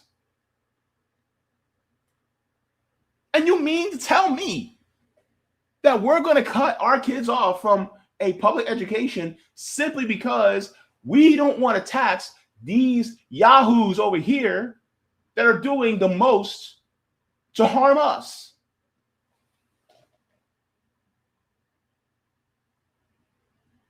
That they're harming little kids abroad. They're sending Tomahawk missiles to bomb a school for kids in Manab. They're bombing little children in Gaza with that same money that could be used to go to fund our kids here for their education instead. Man, listen. Let's continue. Sometimes argue that they receive less public money per student than traditional public schools do. Nationwide, KIPP sees that our schools receive anywhere between 70 and 90 cents on the dollar as compared to our local district counterparts. Additionally, charters are often required to bear the cost of the facilities that they use. So we are required to actually make up some of the funds because, one, we're underfunded, as all public schools across the nation are, quite frankly, and the cost of facilities can run high. Critics of charter schools also express concern about transparency and oversight, especially when it comes to financials. Charter schools like to call themselves public schools. We'd like to see them live up to the idea of what it is to be a public school. It would mean following a lot of the same laws that public schools have to follow around accountability and transparency. It means having communities decide whether or not they want a charter school in the community. Right now, that's not the case. Charter schools push themselves into communities where they get authorized by the state and they're not particularly wanted in the community. When we open a new school, we take great care in reaching out to the community and forming partnerships with the community. We want to be in a community that wants us there. Could we just bulldoze our way in? I suppose, but I don't think that would be smart, and that would not be good for our students, and that would not be good for the communities in which we want to serve. I'd like to see some accountability in terms of the board members. Why can't charter school board members be elected the way public school board members are elected. Give the parents a voice. Every KIPP school or region is governed by what you might call a sponsor or an authorizer. Here in Philadelphia, our authorizer is the School District of Philadelphia. And so we are beholden to them, and their job is really to make sure that we are meeting the expectations in terms of academics and also operational and finance regulation. Charter schools are nonprofit organizations, but critics point out that people have found ways to make money off of them. Only one state allows for-profit charter schools per se, and that is Arizona. However, the majority of states have a workaround. While the charter school itself is a nonprofit or run by a nonprofit, a for-profit can manage the school. All of the money that comes into the school from taxpayers is then swept into the for-profit, and they run the school kind of soup to nuts. The Network for Public Education, an outspoken critic of charter schools, conducted a study that has counted more than 1,300 charter schools throughout the United States, which have contracts with one of 152 for-profit organizations to control the school's operations for the 2022 to 2023 school year. KIPP is not listed as one of these schools. Charter schools in general have a larger proportion of money going toward administration and less into the classroom than public schools. But the for-profits, that's even more the case. The network. So administration instead of the classroom, meaning that your child is actually getting less of a quality education. Because when profits is the goal, who suffers? The quality suffers. And do not mistake, look, nonprofit status is just a fancy way of saying that they do not save the money, the profits in a bank account, and then they just hold it there, you know, for shareholders or whatever. That money has to be spent. But that money has to be spent on what? It could go to the CEO, the CFO, the director of operations, and all these people at the top. And that's basically it. And then, like she just said, it can go to the people who are managing the school, a for-profit company that manages the school. So then, what is the quality of education that kids get? And yeah, maybe for KIPP in Philadelphia, but we're talking about Orange County, Florida. You know what I mean? Who are they beholden by? And we know that Ron DeSantis and all his goons, they are in bed with the big corporations. And so really, you're subjecting children's education to people who want to just make more money. And because you have the goal of profit, then guess what? Who suffers? The people who they serve. And so now you're paywalling education on a high school, middle school, and elementary school level. And some kids are going to get left out or left behind. For Public Education conducted a study on charter school failure rates between 1999 and 2017. The research concluded that a little more than 25% of the charter schools they looked at closed within the first 5 years, and by the 15th year, about half of them had closed. But some of the reasons why they fail and they struggle are because you have this huge pot of public money that folks can tap into. There's no risk to them because if the charter school fails, they don't personally lose anything. And unfortunately, it's attracted a lot of people with bad intentions. When you are sending public money to privately run entities, you're opening the door to corruption. Just recently in June, 3 people in Oklahoma were arrested from the Epic Charter School chain. It's an online chain. 3 executives of Epic Charter Schools were arrested in June 2022. The state of Oklahoma has accused them of allegedly embezzling millions in state funds by illegally inflating student enrollment counts. Epic Charter Schools told CNBC it severed all ties to the founders and former management in 2021 and is now led by a new Board of Education and executive team and is in full compliance with the Oklahoma statewide virtual charter school board. We have heard a lot about corruption. The reality is that charters are subject to a great deal of scrutiny. Our authorizer, the School District of Philadelphia, conducts a review every 5 years if you have a 5-year charter, but also yearly, you are required to report a significant amount of data locally and at the state level. If something isn't being monitored, of course, there is room for corruption, but when it is monitored properly by the authorizer, those schools, quite frankly, are closed. Charter schools don't look like they're going away anytime soon. Public charter school enrollment increased dramatically during the 2020 to 2021 school year, according. So this is why we have these schools closing. And so what's the takeaway? When you constantly are trying to undermine a public education, and here's the thing, like a lot of times people say, well, these schools, they're only there to make you follow directions and make you into workers. Here's my question. You don't think that charter schools don't do the same?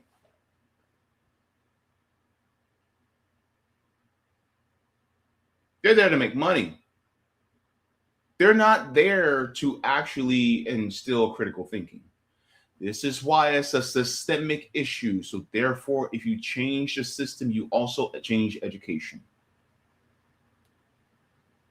And this is why we want critical thinkers, but that can only happen if we completely change the system. Shifting from a public funded shifting from a publicly run institution to a privately run institution does not fix it. You have to fix the entire system.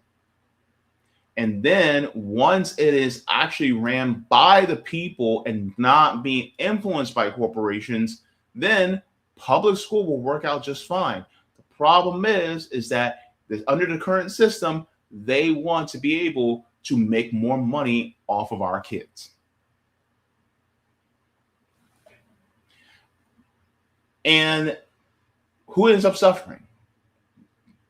Look, Whitney Houston said it famously, I believe the children are the future. Teach them well and let them lead the way.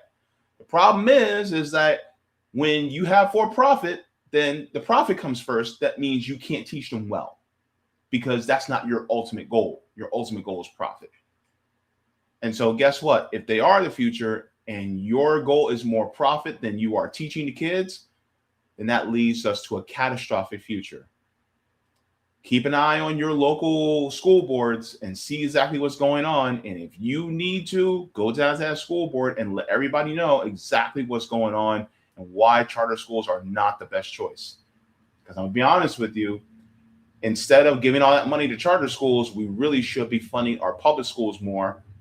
And it should be funded in the best way possible, which means either take and make it across the board through the state or make it funded through federal dollars completely, not through property taxes, because those can vary.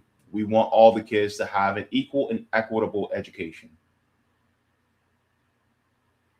The problem is like the system, they don't want that because they want to make conditions such that they have an excuse to privatize education.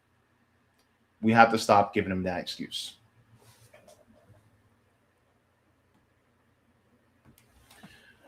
All right, so give a like to the stream. Thank you so very much, everybody. Let's go into the chats. Let me check the chat here. Let me see. Let's check the kick. All right, we're good on the Kit chat. Let's check Rumble, see if we have any Rumble rants. I know some people are going to disagree with me about charter schools, and that's okay. But the thing is, like, I feel like the case has to be made that, it's a systemic issue more than anything else. Let's go into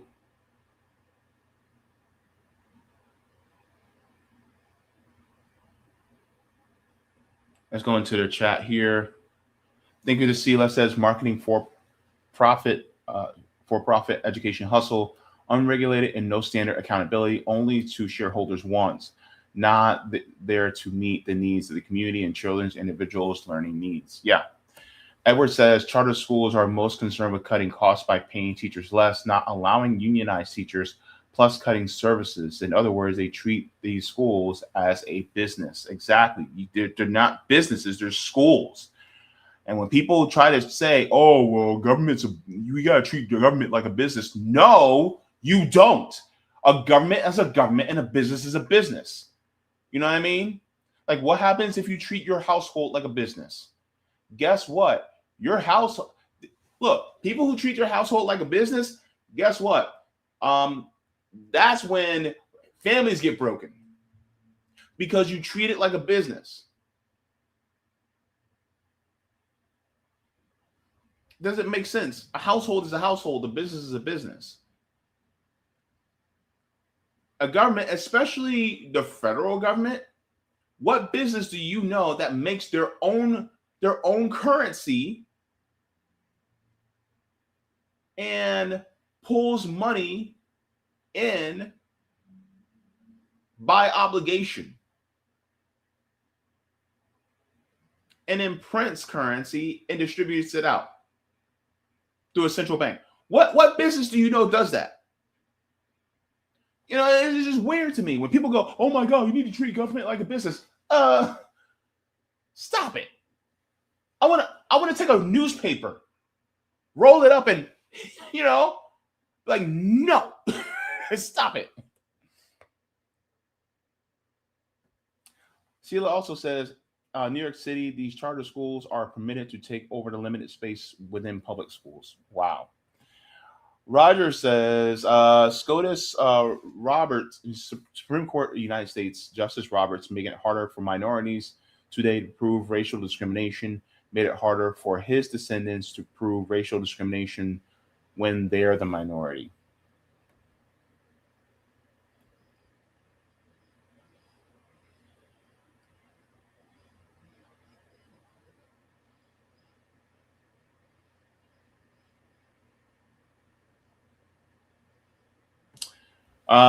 Roger says, so Jay, we have been presented with a problem. It's up to us to come with a solution. There are plenty of solutions. One, go back to basics. Take our children out of these schools, build our own, and put them in there. We come together as a community and fund it, run CBIA that reverses shareholder primacy. Okay, so here's the problem.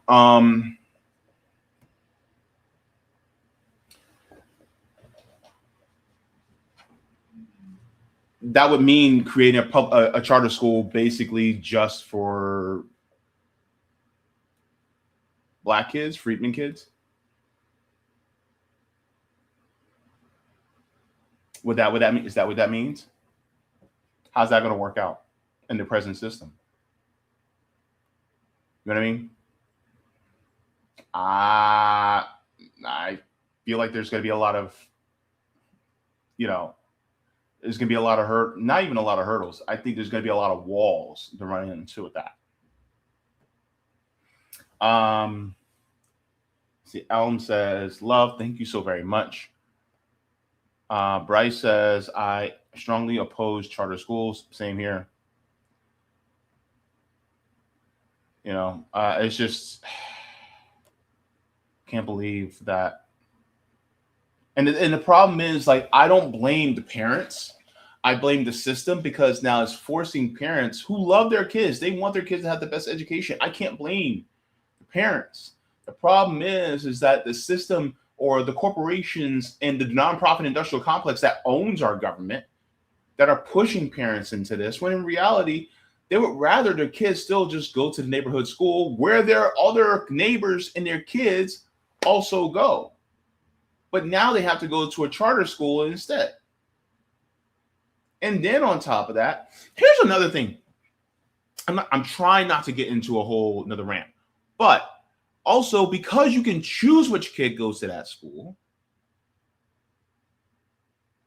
now you have room to discriminate. That opens the door. And maybe it may not be racial discrimination, but it could be discrimination based on class. It could be based on ability or disability. Kids who may have a neural spiciness or neurodiversity. It could be from that. And they'll say, well, no, we don't allow that because we got to follow the law, blah, blah, blah, blah, blah. But at the same time, no, that stuff still exists. It still exists.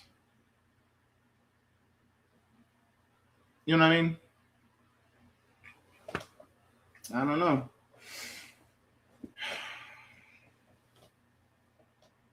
They'll still make a way for it. Thank you very much for this, Sean. He says, I was in charter because my mom stopped having trust in public schools in Anza, California. And the problem is, like, why do they lose trust? It's like death by 1,000 cuts. They lose trust for a reason. And these politicians do things that force trust to be lost.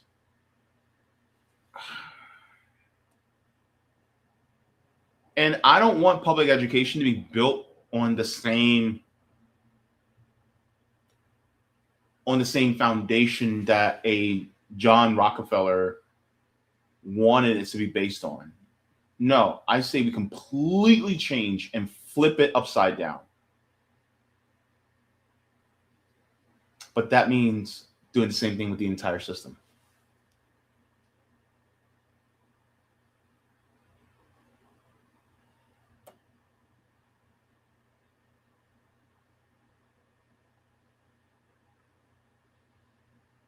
All right, so let's get into the final segment.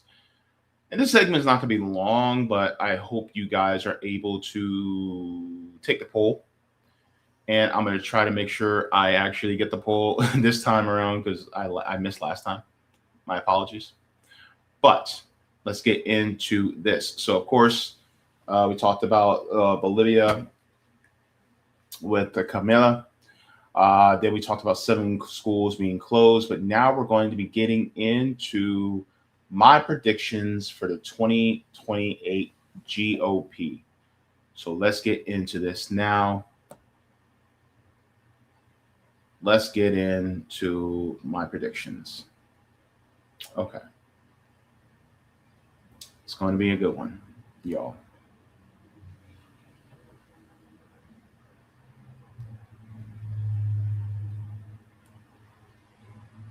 Make sure I have this here.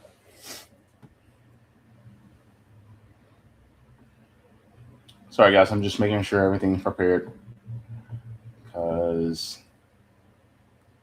I need this to go work. I need this to go right. Let me see here. Let me take that down.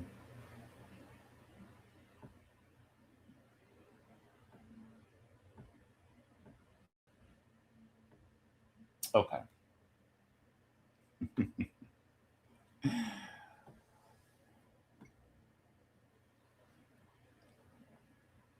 And I think we're pretty much good. I just want to make sure I got this here. All right. I do need a producer, but that's neither here nor there. Now, all right, let's get into it, y'all. Okay.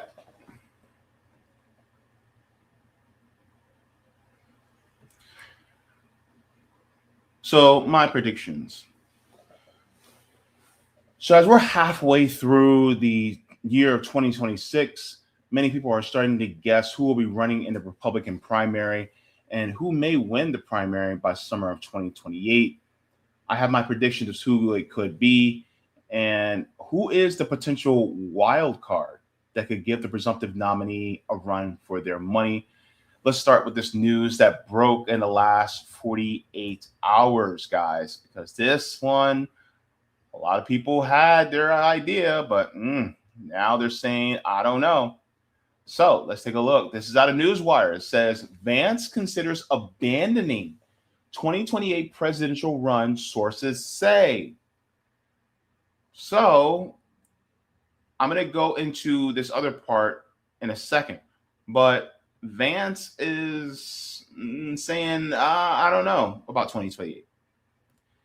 And a lot of people would assume that, well, he's the vice president. But because of what has been happening in this country, Vance is, seeing the writing on the wall. So let's go here. This is from ABC6. It says, I'm not running a candidate. VP Vance shuts down 2028 rumors during San Diego shooting Q&A. So this is just a few days ago. He said Vice President J.D. Vance shut down speculation about a 2028 presidential run on Thursday, telling reporters that the White House he has no plans to seek a higher office. He says, I'm not a potential future candidate. I'm a vice president, and I really like my job. The comments came during a press briefing where the Ohio native called for an end to political violence following two separate tragedies, including one close to his family. Vance addressed the deadly shooting at the Muslim Community Center in San Diego earlier Tuesday that left 3 people dead. Vance noted his wife, Usha, grew up in the area and still has family there. He said that they visit a restaurant just minutes from the center every time they are in town, adding that his wife likely knows people who use the facility. And then he talked about the violence in the United States of America is reprehensible. He should really talk to his boss about that. Vice President also mourned the recent death of conservative activist Charlie Kirk, who called him a dear friend. Vance criticized those who celebrate Kirk's death online, calling the actions disgusting. Vance concluded by urging Americans to bridge the political divide through conversation rather than conflict. He said, let's talk to one another, not shoot each other when we disagree. What about not kidnapping a president and his wife from another country, which they have a political system that you don't agree, but they're not actually doing any harm to our government, to our people? I'm just pushing a little bit, but it's kind of interesting how he put that. How many of you actually think that Vance will change his mind? Like, put a 1 in the chat if you think that he's going to change his mind and he will run in 2028. Put a 2 in the chat if you think no, he won't. I think I'm thinking he's not. I'm thinking he's shutting that door. I don't think it's going to be like a surprise. You guys thought, I'm actually running. I don't think he would, because the second term of Donald Trump has proven to be a dumpster fire. And look, the reason why I'm not talking about the whole assassination attempt that happened last week near the White House is because I'm trying to put this in the best possible way I can. But even with that, it's not going to curry favor like he did when he was in Pennsylvania and he got his ear allegedly grazed by a bullet in an assassination attempt. It's not going to curry him favor. It's not going to make him look like a victim. It happened once, and it's not going to happen again. Especially since subsequently the kidnapping of Maduro, which a lot of people within MAGA said, Trump, what are you doing? We don't want no more foreign wars. Yet, he did what he did. They also wanted him to, put the kibosh on Benjamin Netanyahu in order to stop the genocide in Gaza, including many conservatives. You have people like Marjorie Taylor Greene, Candace Owens, Tucker Carlson, that have been screaming, you need to stop this. This is not good for us. And so, he still continues to allow that to happen. Plus, it seems like he's kissing the feet of Benjamin Netanyahu, which isn't good for them, because now they're saying, are we America first or Israel first? And then on top of that, now you have what happened on February 28th, but the United States actually did a illegal attack, an act of war against the sovereign nation of Iran, thus plunging us into a war that's already cost us billions and billions of dollars and the lives of American service members. So, and then on top of that, also hinting at using a nuclear bomb on Iran. And now you have some people in the GOP going, this guy is crazy, we need to stop him, 25th Amendment. So with that is, I feel like JD Vance, because he's the vice president, he's too close to Trump on that, and he's reading the tea leaves and going, you know what? It's not even worth it. He's like, I'm gonna lose anyway because I'm part of that White House. Because he watched what happened in 2024. Because everybody linked Kamala Harris to Joe Biden. And because Kamala Harris was the vice president within the administration that greenlit a genocide, and she also promised fealty to Israel, just like Donald Trump is doing, well, now you have all these people looking and going, I don't know if I should run because they'll tie that back to me and I'm basically going to lose. And so, I mean, I'll be honest with you. I don't think that JD Vance would make out in a Republican primary.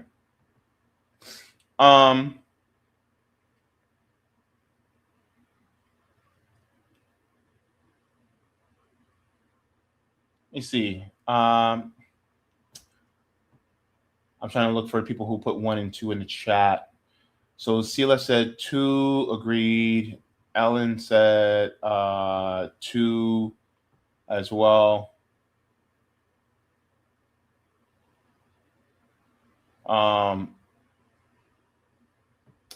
This is a great point, Roger. Dude became VP and let his constituents in East Palestine out to dry. That's another stain on JD Vance. Another big stain. Edward says 2. Yeah, no. I don't see him running. I don't see him going, surprise, I'm running. And then next thing you know, you find out that the potential first lady is a sofa. But that's the point, right? And so with that being said, I want to get into also the person who is, I want to share this as well, because I think this is also just as important. Who the other person could be. Now, some of you have looked at the thumbnail. You guys can see where I'm going with this. But below this, it says from Newswire, it says Vance odds of winning the GOP primary has fallen to 35% as Rubio rises. So I'm going to take a look at this because I want to see this from Polymarket, which is basically a betting website. People are placing their bets. So Republican presidential nominee 2028. So JD Vance is at 33.6%. Marco Rubio has risen to 24.1%. So look at that. So you had JD Vance that was at 38, 39. Now Rubio is going up higher. Then he kind of ticked lower. Now we're going into May. Rubio is going up. And now he's now starting to tick up again, whereas Vance is going down. So as you can see, as far as the trend, Vance is the light blue line, and his GS is trending downward. Rubio is the dark blue line, and he's starting to trend upward, right? And so I'm looking at this, and here's what I mean. I think Vance is his potential presidential nomination is dead on arrival. But at the same time, and I want you guys to please take the poll. But it shows that Rubio could be the leader or one of the leads that could clinch the GOP nomination win. Now, could J.D. Vance be worse than Trump? Potentially, if he were to win. Yes, because J.D. Vance is a Peter Thiel puppet, right? I think Marco Rubio could be even worse than Vance. Now, here's why. Marco Rubio is the second most powerful man in Washington. He's not only the Secretary of State, but also the National Security Advisor. He's the second Secretary of State to hold both positions simultaneously besides Henry Kissinger. I think Rubio is one of the main influencers in Trump's ear regarding the reinstitution of the Monroe Doctrine, which is why South America is so heavily attacked by the United States interference and aggression, as well as why the United States is at war currently with Iran. Rubio is a rabid Zionist and openly calls for imperialism and a neo-colonial 21st century colonization of the world by American and European powers, like he did in Munich a couple of months ago. So now I want to talk about the wild card. I want to talk about the wild card because a lot of times people say, well, if not Rubio, who else? This who else could be someone who, gosh, isn't even a politician. I want to share this. So let's just listen to what Tucker Carlson says. And then we'll talk about it on the other side.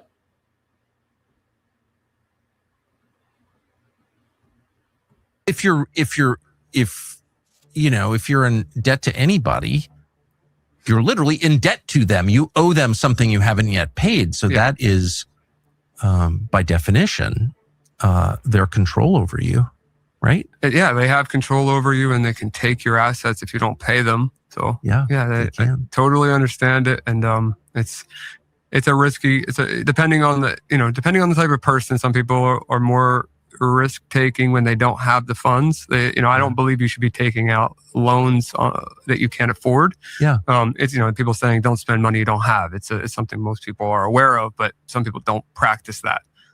Yeah, I used to feel that way. Now I'm kind of like, I don't know.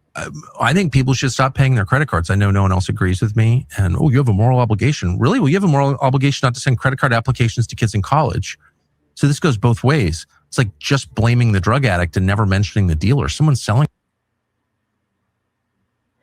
That's the wild card, y'all. That's the wild card. Take the poll. Take the poll. Take the poll. Because here's my thing. Oh my gosh. Ooh, this isn't good.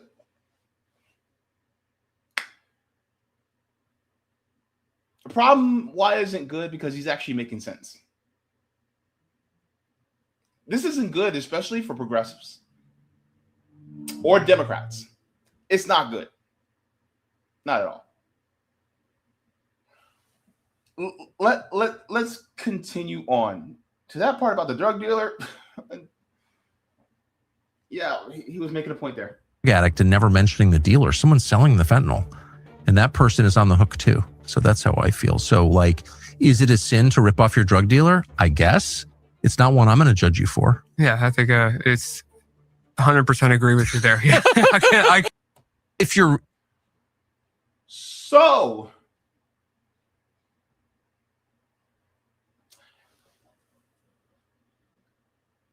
if Tucker is going to be going in that direction, and here's the crazy part. Would Tucker Carlson really need a huge media apparatus, like a huge amount of funding to get himself in front of more eyes and raise funds to get the attention? Would he need to do that? Not as much as a regular politician would. You got to remember, Tucker Carlson has a media ecosphere. He has a large platform. He garnered all that audience while he was in Fox News. No matter how white supremacist, homophobic, racist, look, we haven't forgotten about none of that over here, right? And I'm not saying this as any type of endorsement of him or anything like that. Now, is there one or two valid points that he makes? Yes. But what makes it bad is the fact that on some of these things, which really should be the floor, he's looking better than some of the progressives. And that's sad, because the progressives should be the ones moving to his left. But he's beating them. And this is exactly what I was trying to explain last week when I was talking about people going after Breonna Joy Gray. And so the point is like, if you consider yourself a progressive, if you consider somebody like Tucker Carlson beyond the pale, then why is he beating you at your game? This is supposed to be your wheelhouse, and he's beating you at it? Are you sure you want to win? Are you sure you want to fight for the people?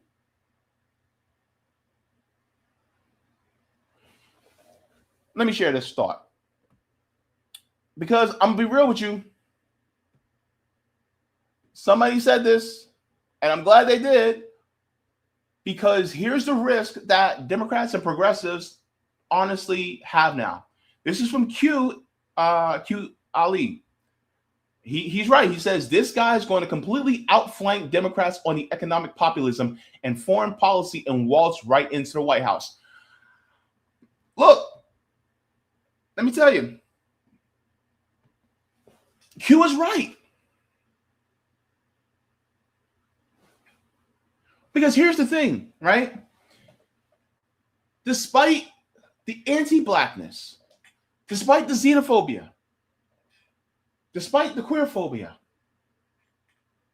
despite all these different bigoted things that he said on Fox News, despite the imperialist logic that he used in the past, the fact is that some people don't necessarily always know who Tucker Carlson is. They may have seen his face once or twice, but not enough people know what we know. And so they may go, well, this guy's making sense. He's speaking out against the war with Iran. He's speaking out against what's going on with Gaza. He's speaking out against Zionists now. Now he's starting to say some economically populist things. So this is a wild card that I think a lot of people are sleeping on.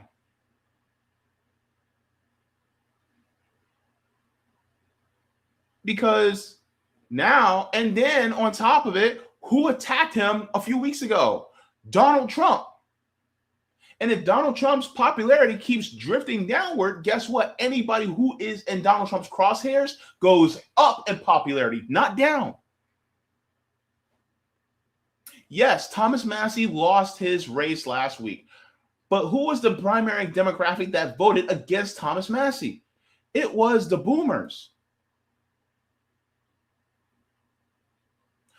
Will some of them still be around in 2028?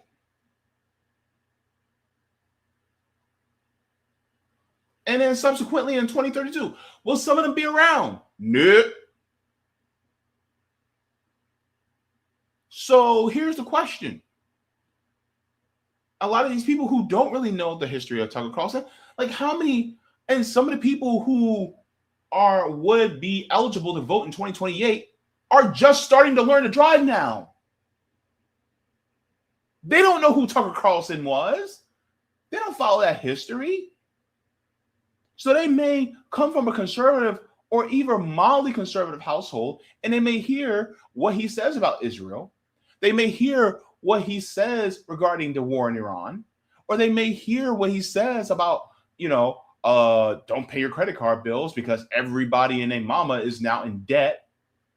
And they may go, well, hey, he shares my social values, and also he's a populist, so hey, let's go that direction. And he's not a politician because they see the politicians fail them every single time. And so they may go for somebody like that. Also, while we're at it, I want to discuss the thing about Marco Rubio and JD Vance. Because here's the problem I see with JD Vance, right?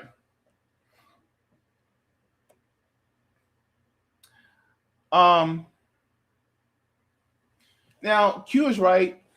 It's not that he's correct on a lot of issues. He's just better on some key issues than the Democrats. And the fact that they won't call out or go against party leadership means that they will lose to someone that only has the moral high ground rhetorically, but has historically been spreading falsehoods and attacks against different groups for years. The fact that the Democrats and even progressives could lose to that guy is sad. But this is just what's wrong with the duopoly. They keep people in that lesser evil bubble.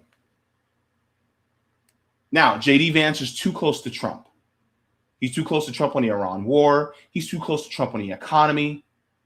Now, here's the thing with Marco Rubio. Marco Rubio has some distance himself, and he's more distance from Trump comfortably. Rubio is the Secretary of State and National Security Advisor, but he doesn't have a say over the economic issues and situations and policies regarding the United States. So therefore, he can distance himself in that way, right? Also, he could say something to the effect of, well, I put my input into Donald Trump, but he, at the end of the day, the buck stops with him, and it was his decision to go against Iran. And Marco Rubio can say, well, look, I don't want to go to war with Iran, blah, blah, blah, blah, blah. He can flip it and reverse it. He can spin it. JD Vance can't, because he was literally part of the leadership. Yes, Marco Rubio is the second most powerful man in Washington. But here's the thing a lot of people don't realize. Most people like you and me don't know this. I bet you a good 55 to 65% of Americans don't know who the hell JD Vance is. And even less people know who Marco Rubio is. They can't name the president's cabinet off rip. And it changes all the time.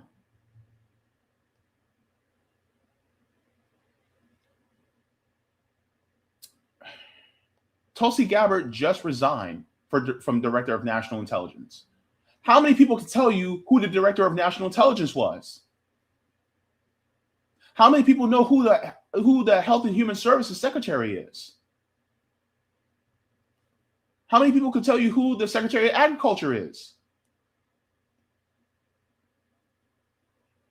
Who could tell you who the Labor Secretary is? The Treasury Secretary?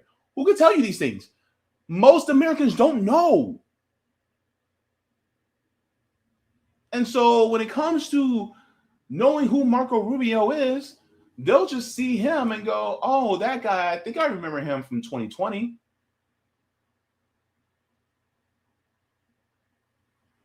And that'll be it. Now, as far as Carlson goes, Carlson can sever that tie almost completely And why can he do that? Because he can read the room. He has been reading the room. And because he's been reading the room, he saw how unpopular the war in Gaza was, even amongst conservatives. He sees how against the Iran war that conservatives are. He sees how unpopular and how conservatives are now largely suffering under the economic policies of a Donald Trump. And so now he's going the opposite direction. He's reading the room. The problem is a lot of the Democratic Party, especially progressives, here's the thing. They can read the room, but they rather read leadership instead because they want to toe that line because they don't want to get kicked out. Because technically they're political cowards. Because they have to go that direction. What do you think of my prediction? Am I way off? Or am I close? Am I spot on? Let me know in the comments, and we'll revisit this back in 2028.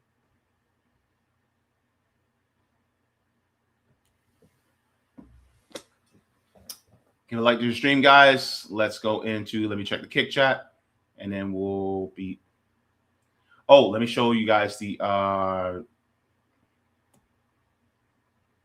let's share the, before we go, let me share with you guys the poll. I would like to see what you guys think.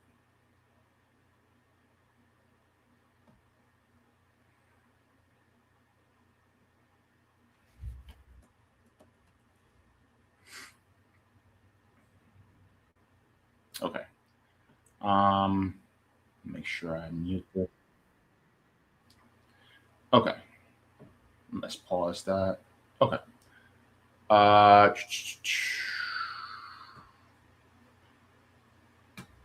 Oh, this is interesting. Interesting. Ooh. Let's share the poll. So guys, I really want you to see this. I want to go over this.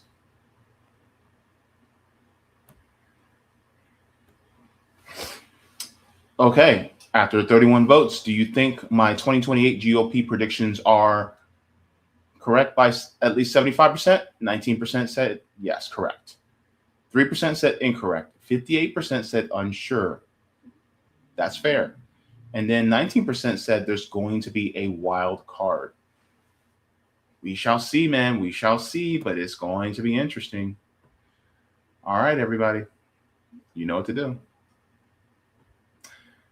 Please like the stream on your way out and give a comment to what you think will happen. All right. Let's get into the chat. And let me go here. All right. So thank you for Roger, who's been a member for 3 months. He says, you got to reverse shareholder primacy in regards to, schools. Yeah, I would love to reverse shareholder primacy. There's ways of going about that. Some people might be a little bit scared of some of those ways, but, or some people may not want to do the work, but we got to talk them into it. All right, Raj? All right. So let's go into, thank you so very much to Unemployed Scholars saying solidarity. Thank you so very much. We got love from John Kemper up in here. Thank you so much. Good to see you, John. Bryce said, Tucker, is he okay? I don't know. That's what I'm wondering. Is Tucker okay? I don't know. Tucker, blink twice if you're okay. Oh my goodness. John Kemper says Tucker will be as wild as Trump. Maybe. Let's see. You see, Edward says, I do agree with Tucker on being anti-war and anti-Zionist for horrible on domestic policies. Yeah. I expect that too, as well. Hey, Game.Film, good to see you. Friends to the channel, game.film. All right, he's in the chat.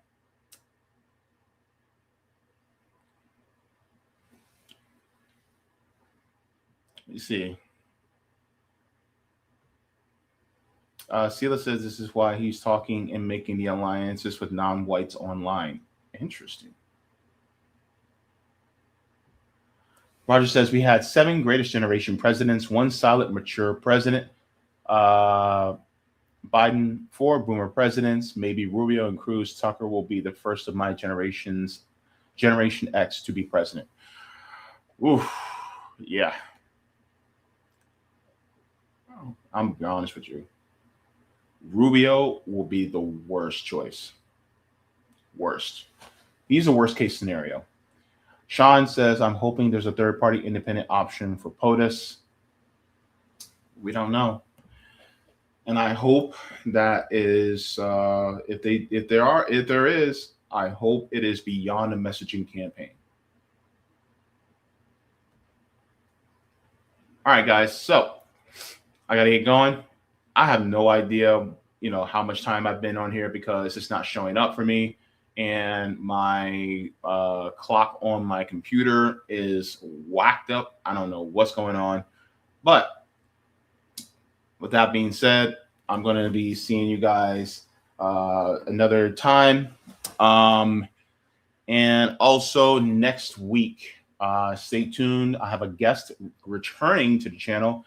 Theo Wilson will be joining me again next week. We'll be discussing the news as it pertains to this country, and it's quite a bit.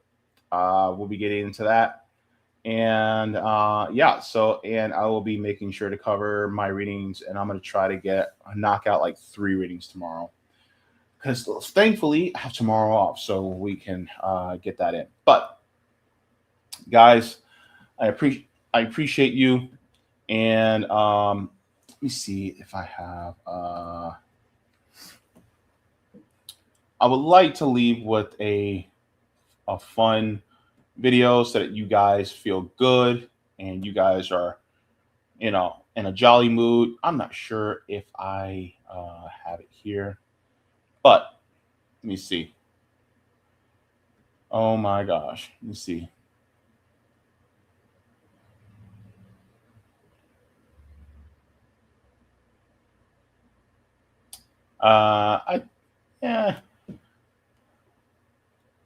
I'm gonna skip one somebody used to. I don't know if they're very appropriate, but they're funny. But anyway, guys, I'm going to be headed out. Please make sure to take care of each other, and for God's sakes, have fun. Do not always consume so much political content that you don't take care of your leisure time. Have some leisure time, decompress, and also get offline from time to time too. Like the stream before you get offline. But thank you so very much to everybody for tuning in, and thank you for keeping this channel afloat, because honestly, it is a labor of love. And technically I have 2 jobs. I have my job that keeps the lights on, and as well as this channel. I'm trying to grow this channel so that it will be less of a burden on me, but it's a slow growth, but slow growth is more steady, which I appreciate. So you guys have been wonderful. Water your plants, water yourselves, leave the world better than you found it. Do all the things if you got them. And please continue to assist those who are in need, especially in regards to dual power and doing mutual aid. And I hope to see you guys out here one day, doing mutual aid with me. I love you guys for who you are and you being you. Take care and have a great one. Forehead kisses. I will see you guys in the next one. Have a good night. Thank you so much for watching, and I appreciate it from the top and bottom of my heart.